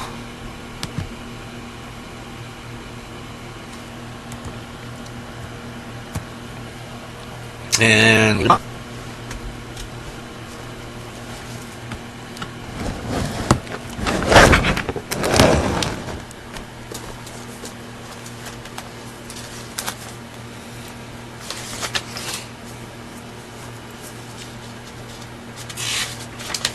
why don't I appear in a screen over only Shema? Because Elohim told me focus should be on the Shema, not on me.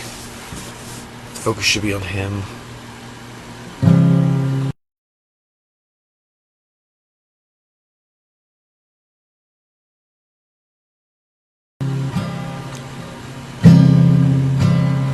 Shema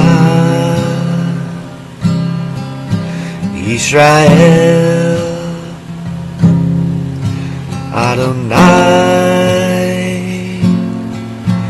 Eloheinu Adonai Echad Baruch Shem Kavod Malkuto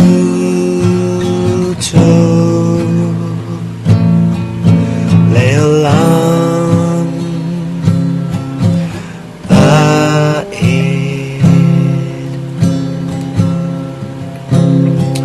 and you shall love Adonai Eloheinu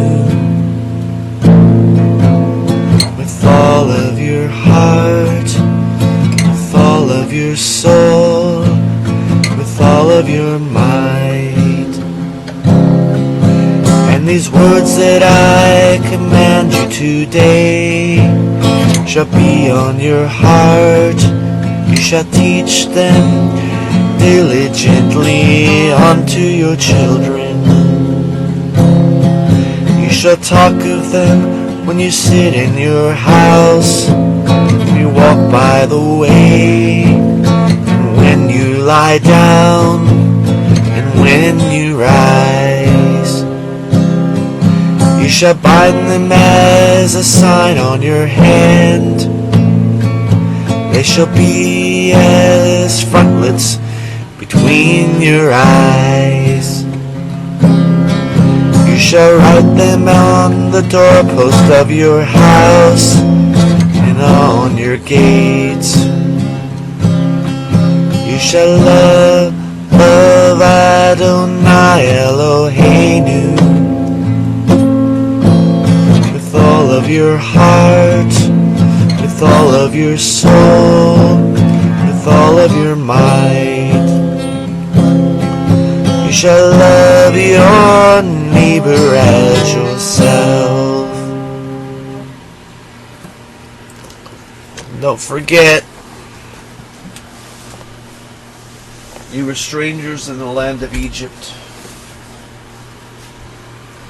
So remember the strangers in your land and treat them with respect and dignity, human respect and dignity. That doesn't mean to let the strangers in the land take over and commit idolatry and blaspheme and completely destroy the culture. Doesn't mean that, but it does mean treat them like humans, treat them with kindness and love.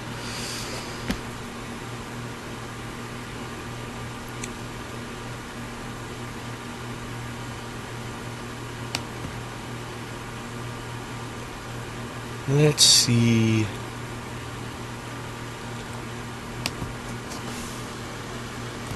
Let us see.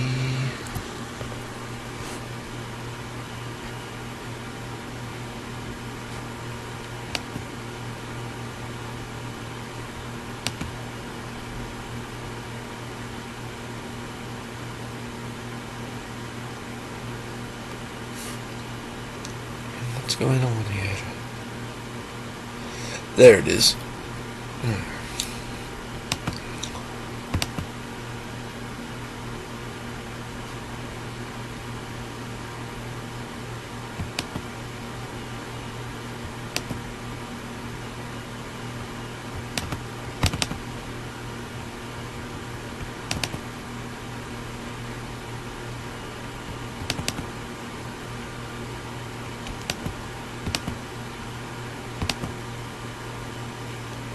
I think I forgot it in.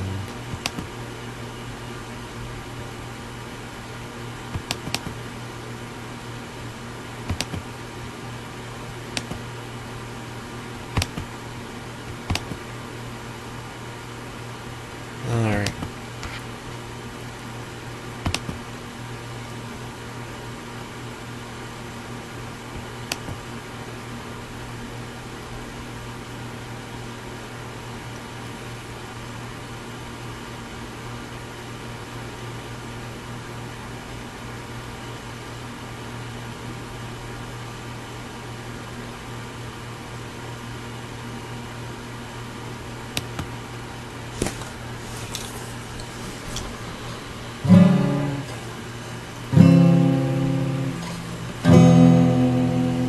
Yuck.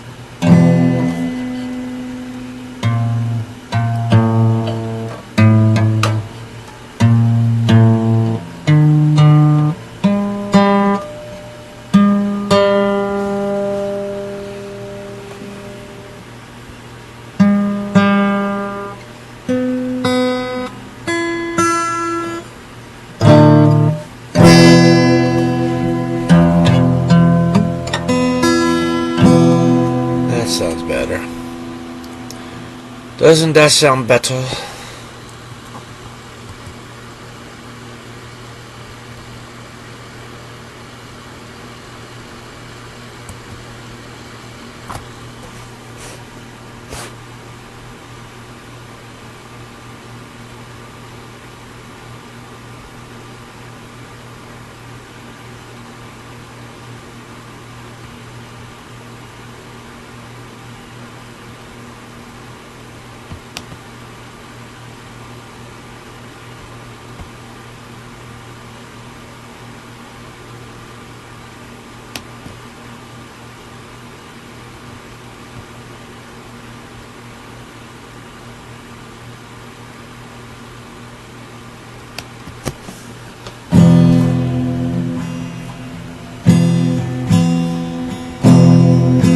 Our Father, who art in heaven, hallowed be thy name.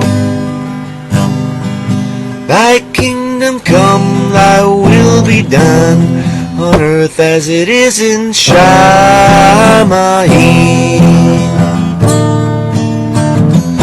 Our Father, who art in Shamayim, hallowed be thy name. Thy kingdom come, thy will be done, on earth as it is in Shamayim.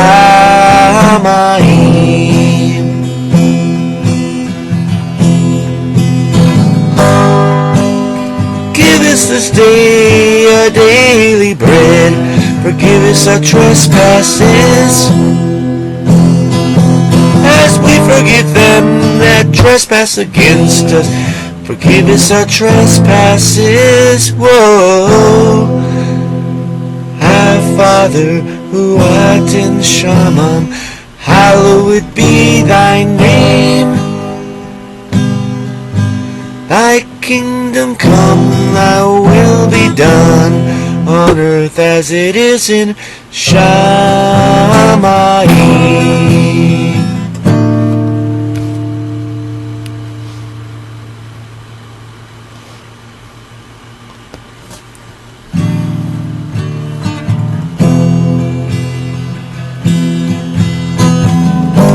Give us this day our daily bread.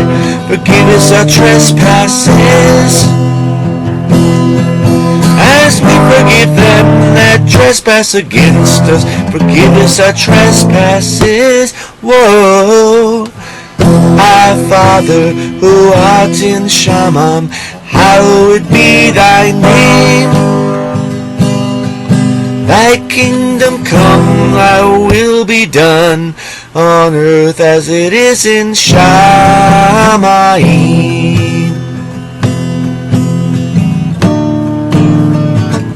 Our Father, who art in Shamayim, set apart be thy name.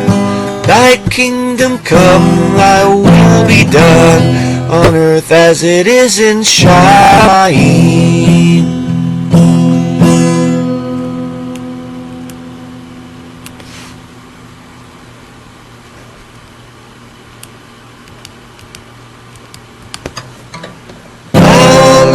Lead us not into temptation, but save us from evil. And the kingdom, the power, and the power wherever will be thine.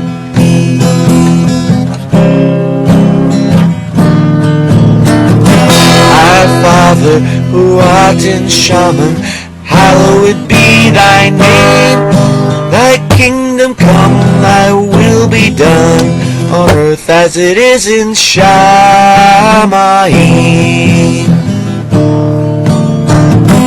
Our Father, who art in Shamayim, set apart be thy name. Thy kingdom come, thy will be done, on earth as it is in Shamayim.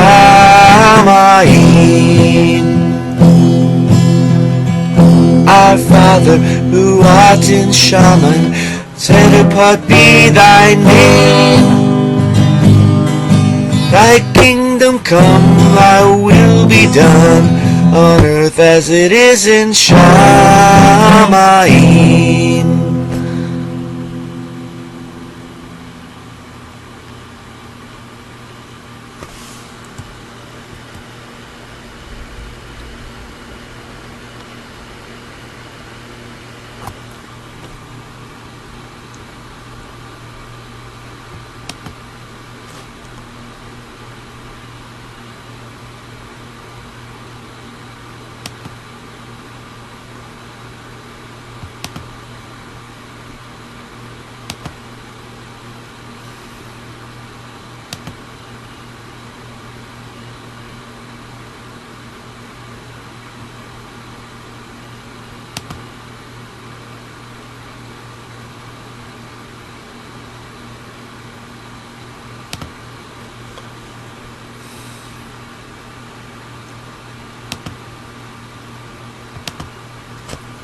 Interesting.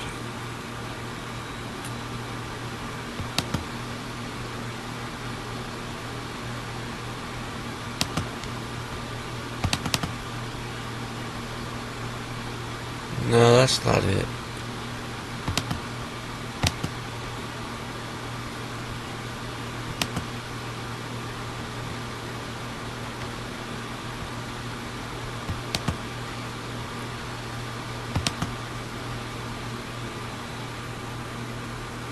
It should be this.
I am still here.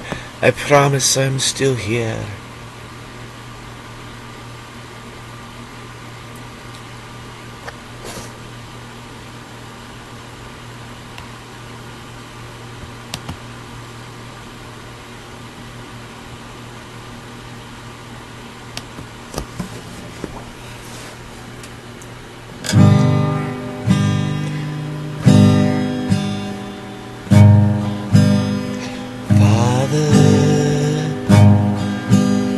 Creator and Savior, you are a friend of my soul. From this world and its fear and alarm, from all that would bring me to harm, I run to the shelter of your arms.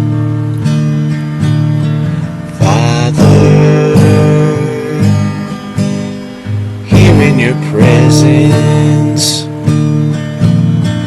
with mercy and the grace that I need, you forgive me for all of my sin, and when I am empty you fill me again. You give me the strength to go back to the battle and win. Forever I praise you and sing. My life is a gift that I bring. My God and Redeemer and Father and King. Forever I worship and sing.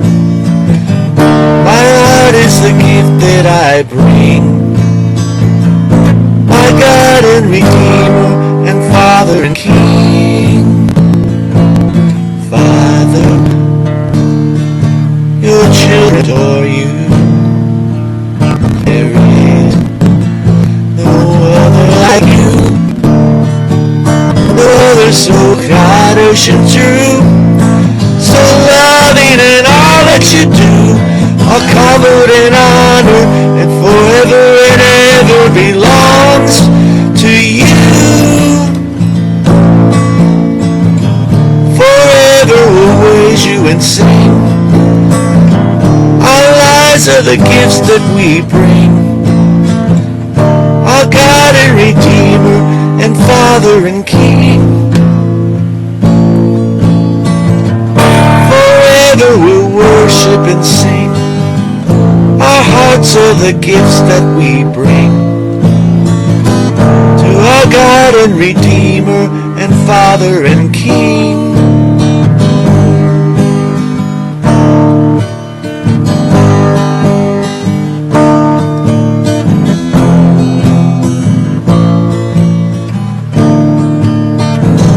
Father, Creator and Savior, you are friend of my soul. No other so kind or so true, so loving in all that you do. But glory and honor forever and ever belongs to you. Forever we'll praise you and sing. Our lives are the gifts that we bring to our God and our Redeemer and Father and King. Forever we'll worship and sing. Our hearts are the gifts that we bring to our God and Redeemer and Father and King. Forever we'll praise you and sing.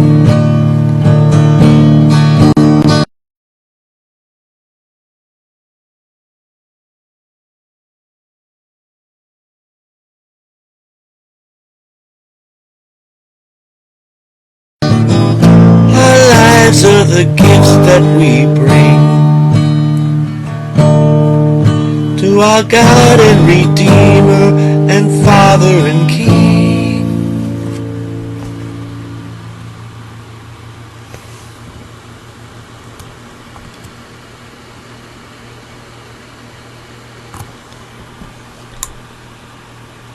Yep.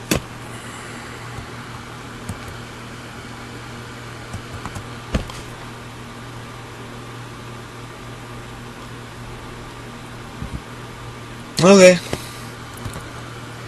That's what you want.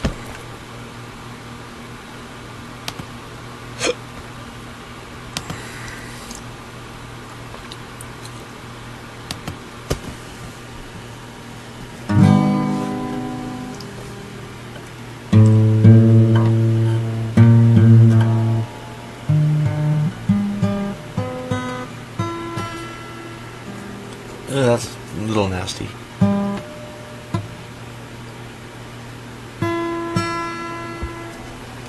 The offering is down, the crowds have gone, hustled by hucksters, ripped off by the cons. It's one more show, so flip the dial, give up on the real and settle for style.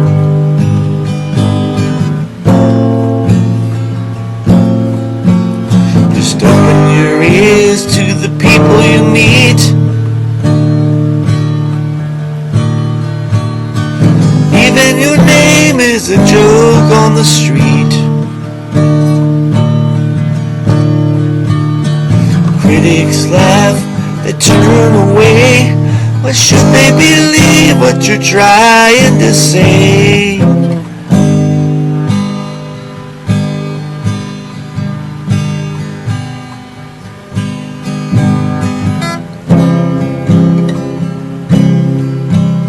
We don't need another talking head. We don't need another pro. So what if they do it as well as the world? If they just see another show?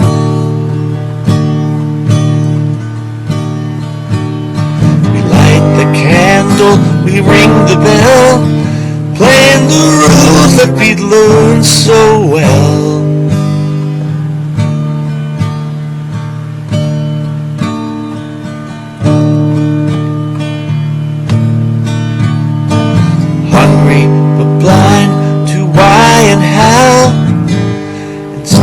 Keep feeding that secret cow. We don't need another driven man. don't need a clanging gong. So what if we do it as well as the world, when they've done it that way all along?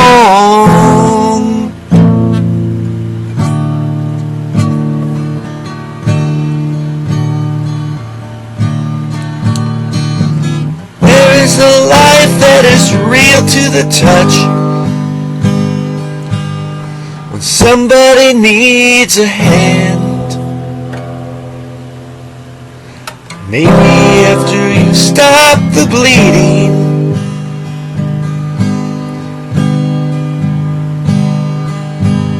you can show them the promised land.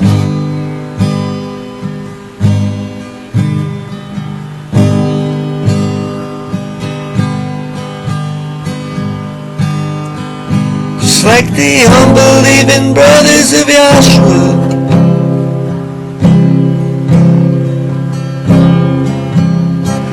voices are whispering to you. If you're really filled with the Ruach, you'll show the world what you can do.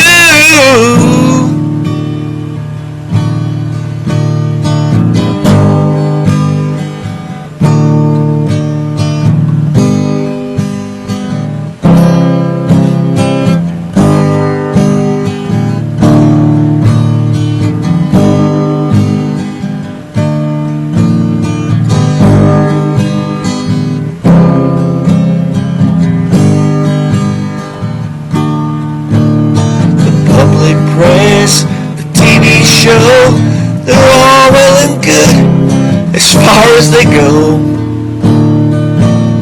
but those outside will hide the pain till they show them their love when there's nothing to gain.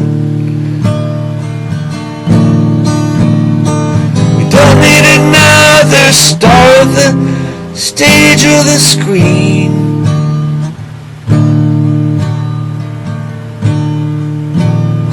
We don't need another pro. So what if we do it as well as the world? If they just see another show?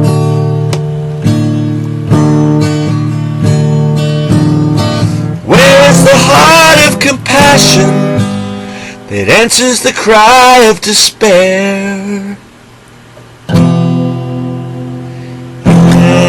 That is moved by the Ruach,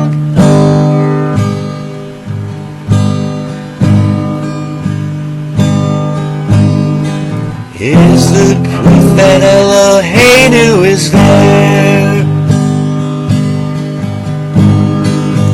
In the hand that is moved by the Ruach is the proof that Eloheinu is there.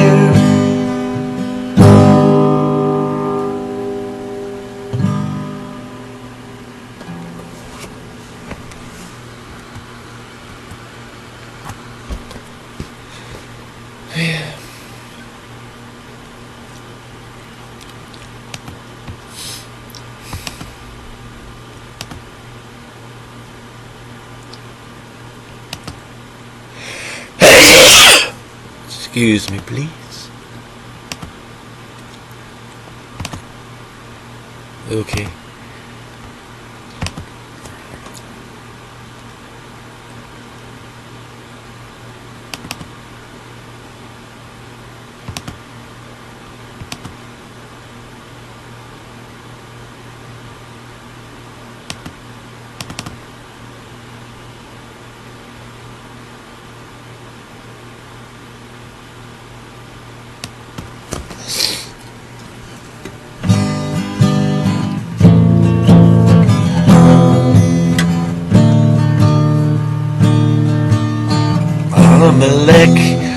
Anamelech, Anamelech Malki, Hamalakmim, Anamelech, Malki Hamlakmim, Hakadosh Baraku, Anamelech, Anamelech, Anamelech, Anamelech Malki Hamalak Mim, Anamelech Malki Hamalak Mim, Hakadas Baraku Anamelech. Haderek shahalaknu, shimkala shakaknu, kiba bataknu, kel kayam, aleka bakinu, aleka kavinu, kiyata avinu. Kul haderek shahalaknu, shimkala shakaknu, kiba bataknu, kel kayam, aleka bakinu, aleka kavinu, Kiyata Avinu, Avarakaman, Avarakaman, whoa.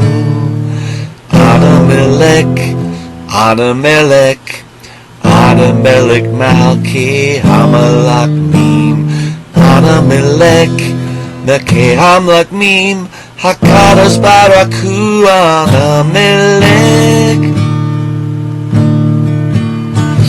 Anamelech, Anamelech, Anamelech Malki Hamalak Mim, Anamelech Malki Hamalak Mim, Hakadas Baraku Anamelech.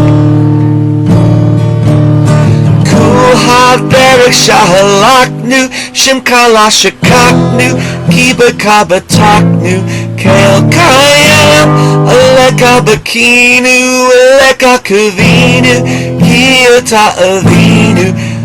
Kul Haderek Shahalaknu, Shimkala Shakaknu, Kiba Kabataknu, Kel Kayam, Aleka Bakinu, Aleka Kavinu, Kiyata Avinu. Avarakaman, Avarakaman, whoa. Anamelech, Anamelech, Kul Haderek Shahalaknu, whoa. Aleka Bakinu, Aleka Kavinu, Kiyata Avinu. Haderek shahalaknu, shimkala shakaknu, kiba tabataknu, kel kayam, aleka bakinu, aleka kavinu, kiyata avinu, avlektanu, begamikatanu, aktishkakatanu, elam. Anu avadaka, umi baladeka, einan, lanu melek, ela ata. Aleka bakinu, aleka kavinu, kiyata avinu, avarakaman. Einan, lanu melek, ela ata.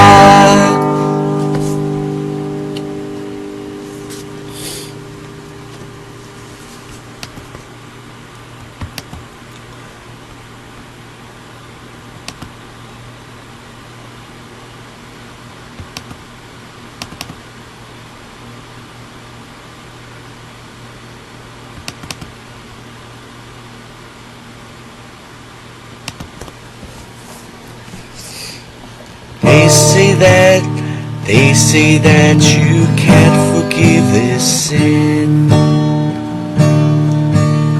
you forgive the vilest offense. You paid the price, laid down your life. That's why the only answer is you're amazing. You're amazing, Yah. And your love is as unchanging and as constant as the sun who gave his life for us. You're amazing, Yah.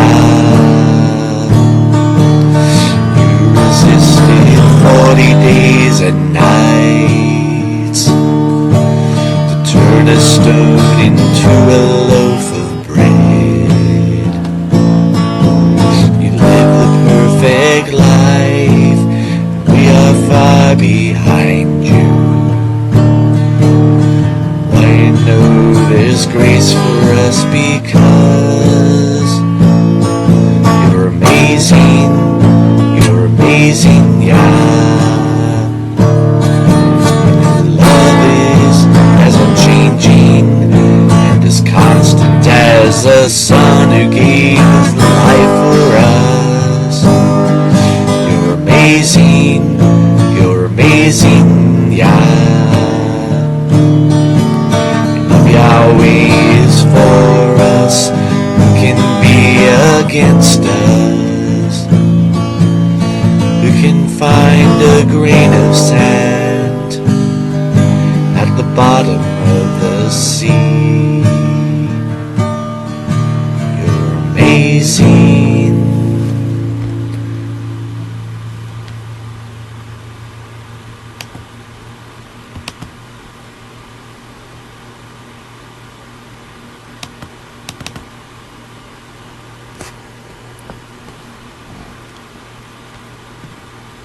That is always the one I pick when I mean the other one.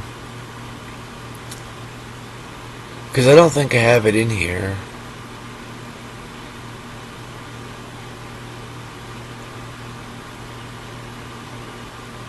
Let's see if I can remember it from memory, right?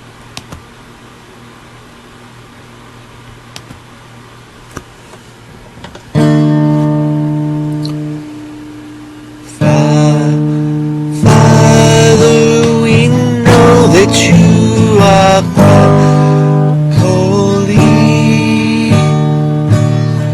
Father, we know that you are worthy. Father, we know that you are set apart. You sent your Son of love for all of us. See how precious you are. We give everything we own for love. It could never be enough for you. It could never be enough for you.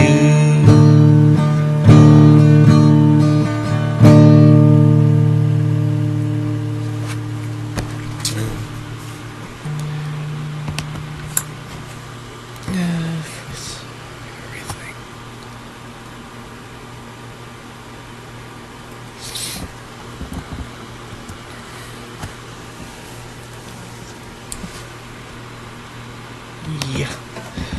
Father, we praise and adore you.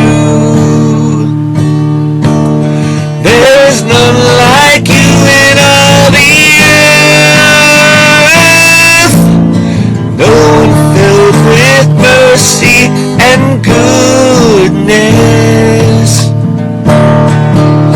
None filled with compassion and love.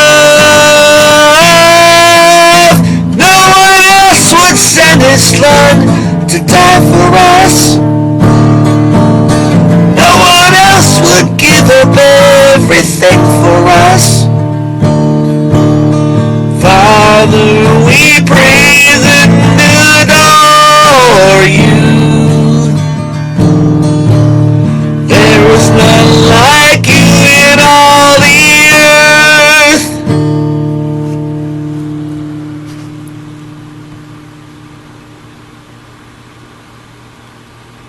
There it is.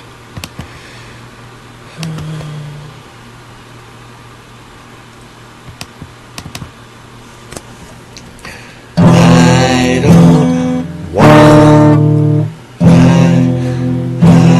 don't want to steal your glory, Lord, since everything we are flows from your side. Your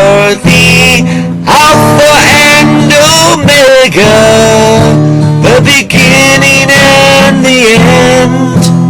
And you showed us your great love when you died. All creation sings your praise, even when they think they don't.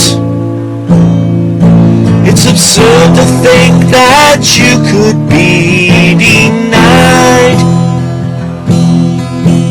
since everything we are flows from your side.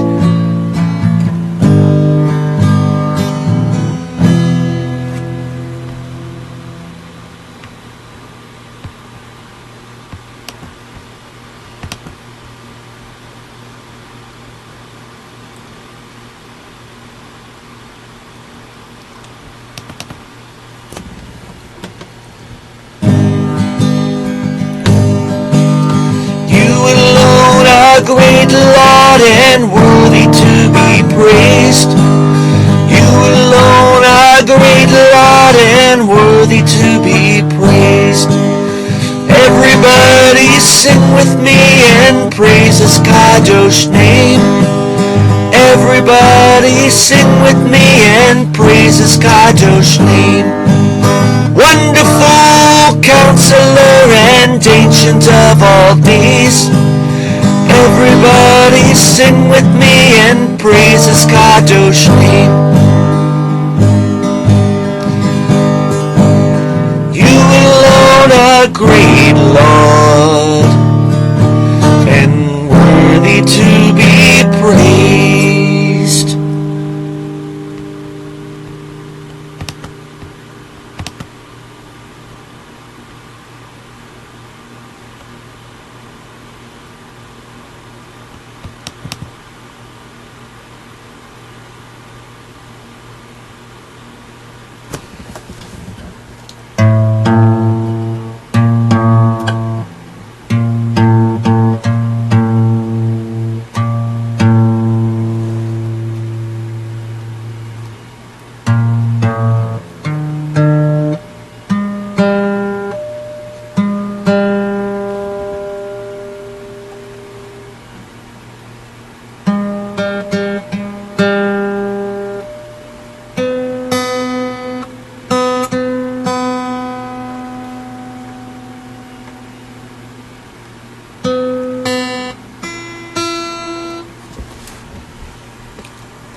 Follow you like the children will trust in you. You who made us, pave the way for us. Heaven's gates are made wide through you. With the chorus of angel song and grateful praises we sing, for whose glory we to Him belong, as the kids of the King. Join the anthem of those before us who've seen the prisoner has been set free. For by the faith in life everlasting I've learned that grace is a mystery. For by the blood that was shed for us, the walls will all fall down, when we like children gather round His throne, casting crowns on the ground. So let us go forth with loving kindness and shine His light, so the world can see how the Master who walked among us gave His life on Calvary's tree.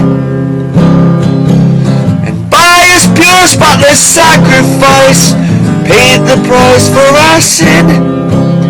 And on the third day He rose from death, so we could be born again. Hey now, so we could be born again. To walk in newness of life. See His atonement pays the price once and for all. It opens the door to be renewed, born again. That if you're not being renewed, born again, if you're not producing fruit, if you're not following Him, if you're not moving when the cloud moves and stopping when the cloud stops, you're not in a relationship. You're deluding yourself or whatever, but you're not in a relationship. Because relationship is, love is an action word. So they say love is an action word.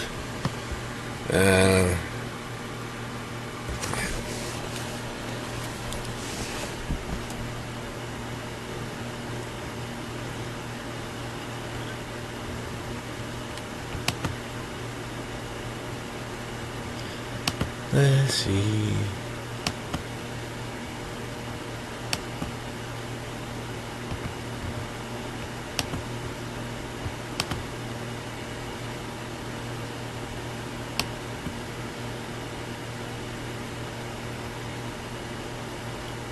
What is going on with this?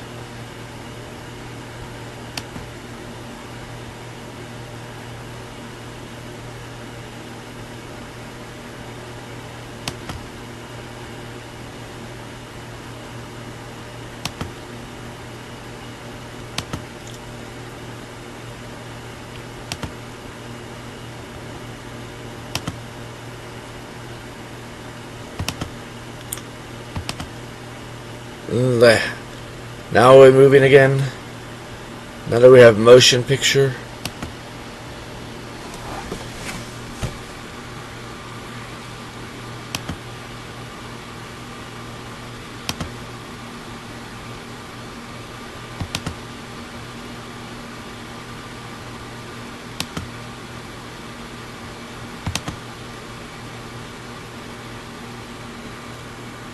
All right.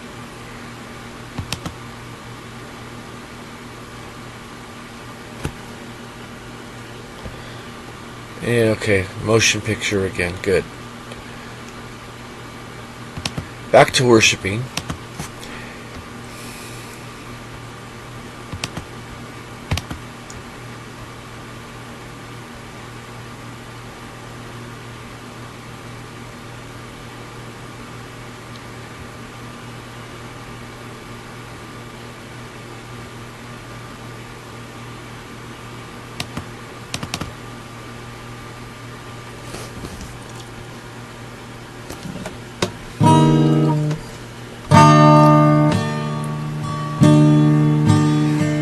Message to take to the nations,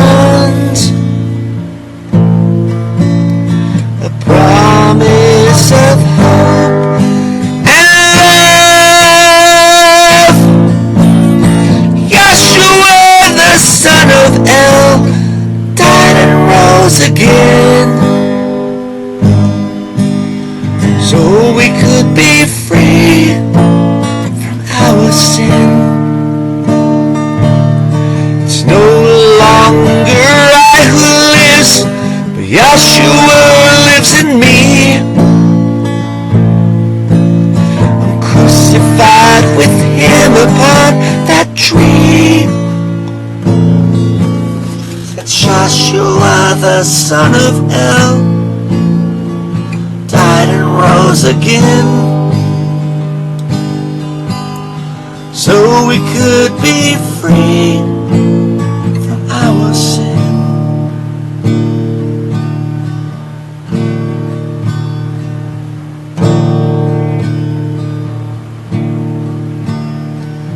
I can feel the rock moving, drawing us closer to you. All of us in one accord, and all of us in you. Satan will have to flee now.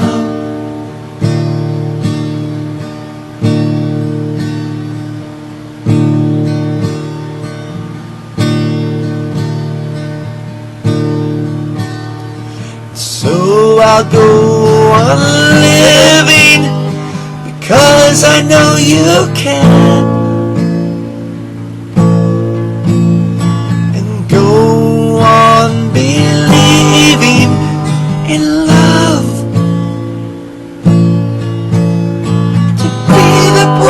example of the true and living word, manifest in truth forever.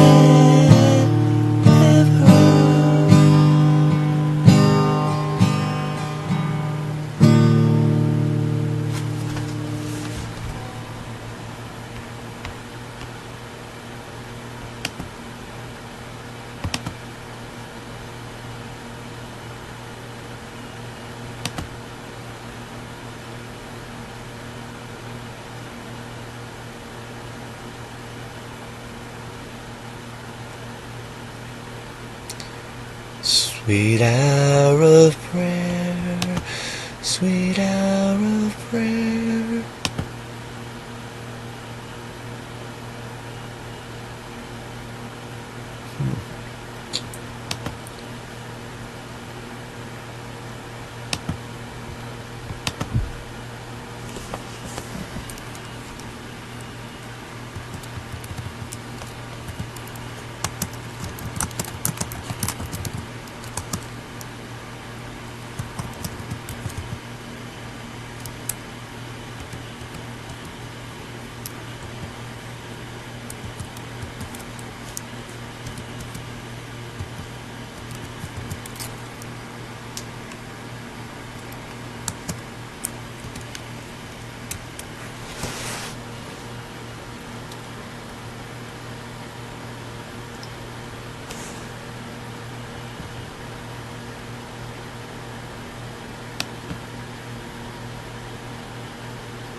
Sweet hour of prayer, sweet hour of prayer that calls me from yeah.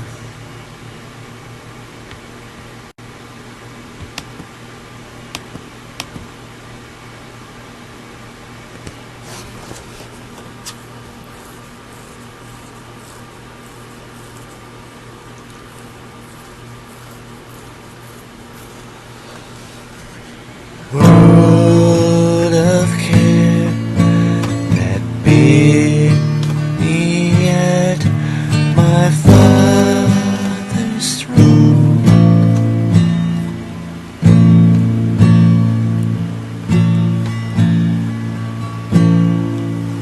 Yeah, we're just gonna have to wait for it to catch up with me.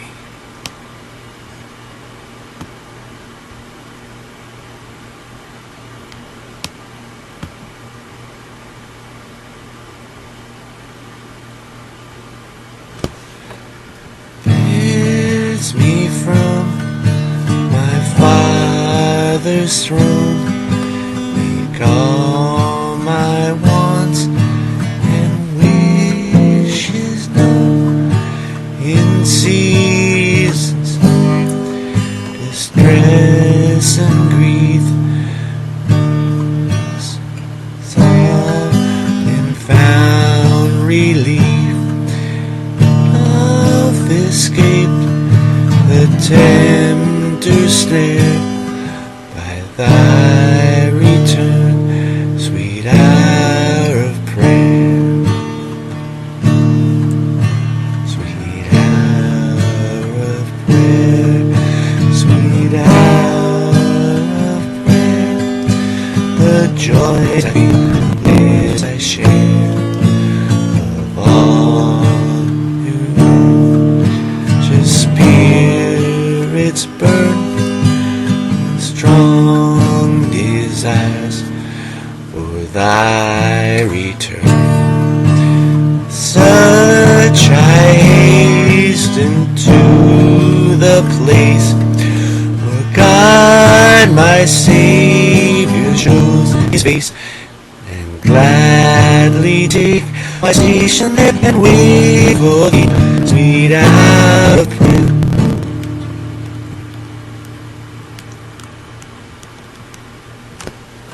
Hour of prayer, sweet hour. Thy wings shall my petition bear to him whose true and faithfulness engage thy waiting soul to bless. And since he bids me seek his face, believe his word and his grace,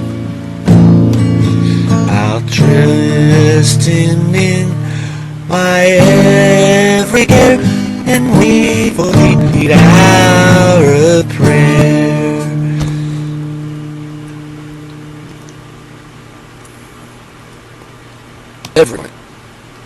Every moment should be prayer. Like breathing out and breathing in. Let us pray.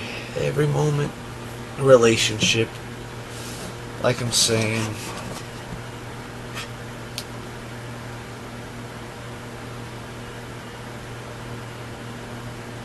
People argue whether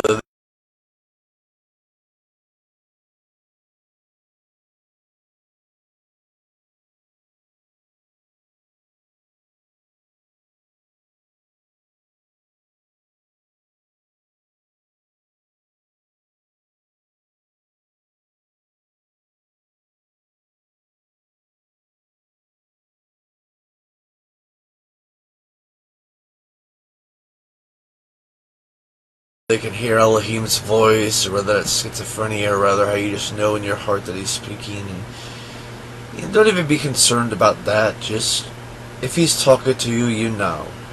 He's an intelligent creator who created the entire universe. He knows how to effectively communicate with his creation, with his people, and his sheep know his voice. His sheep know his voice. They know when they're being spoken to by him. So that constant communication with Elohim, that is the relationship. Following, when the cloud moves, move. When the cloud stops, stop. I'm not there yet. And I'm telling you a little something about, what I learned over the years.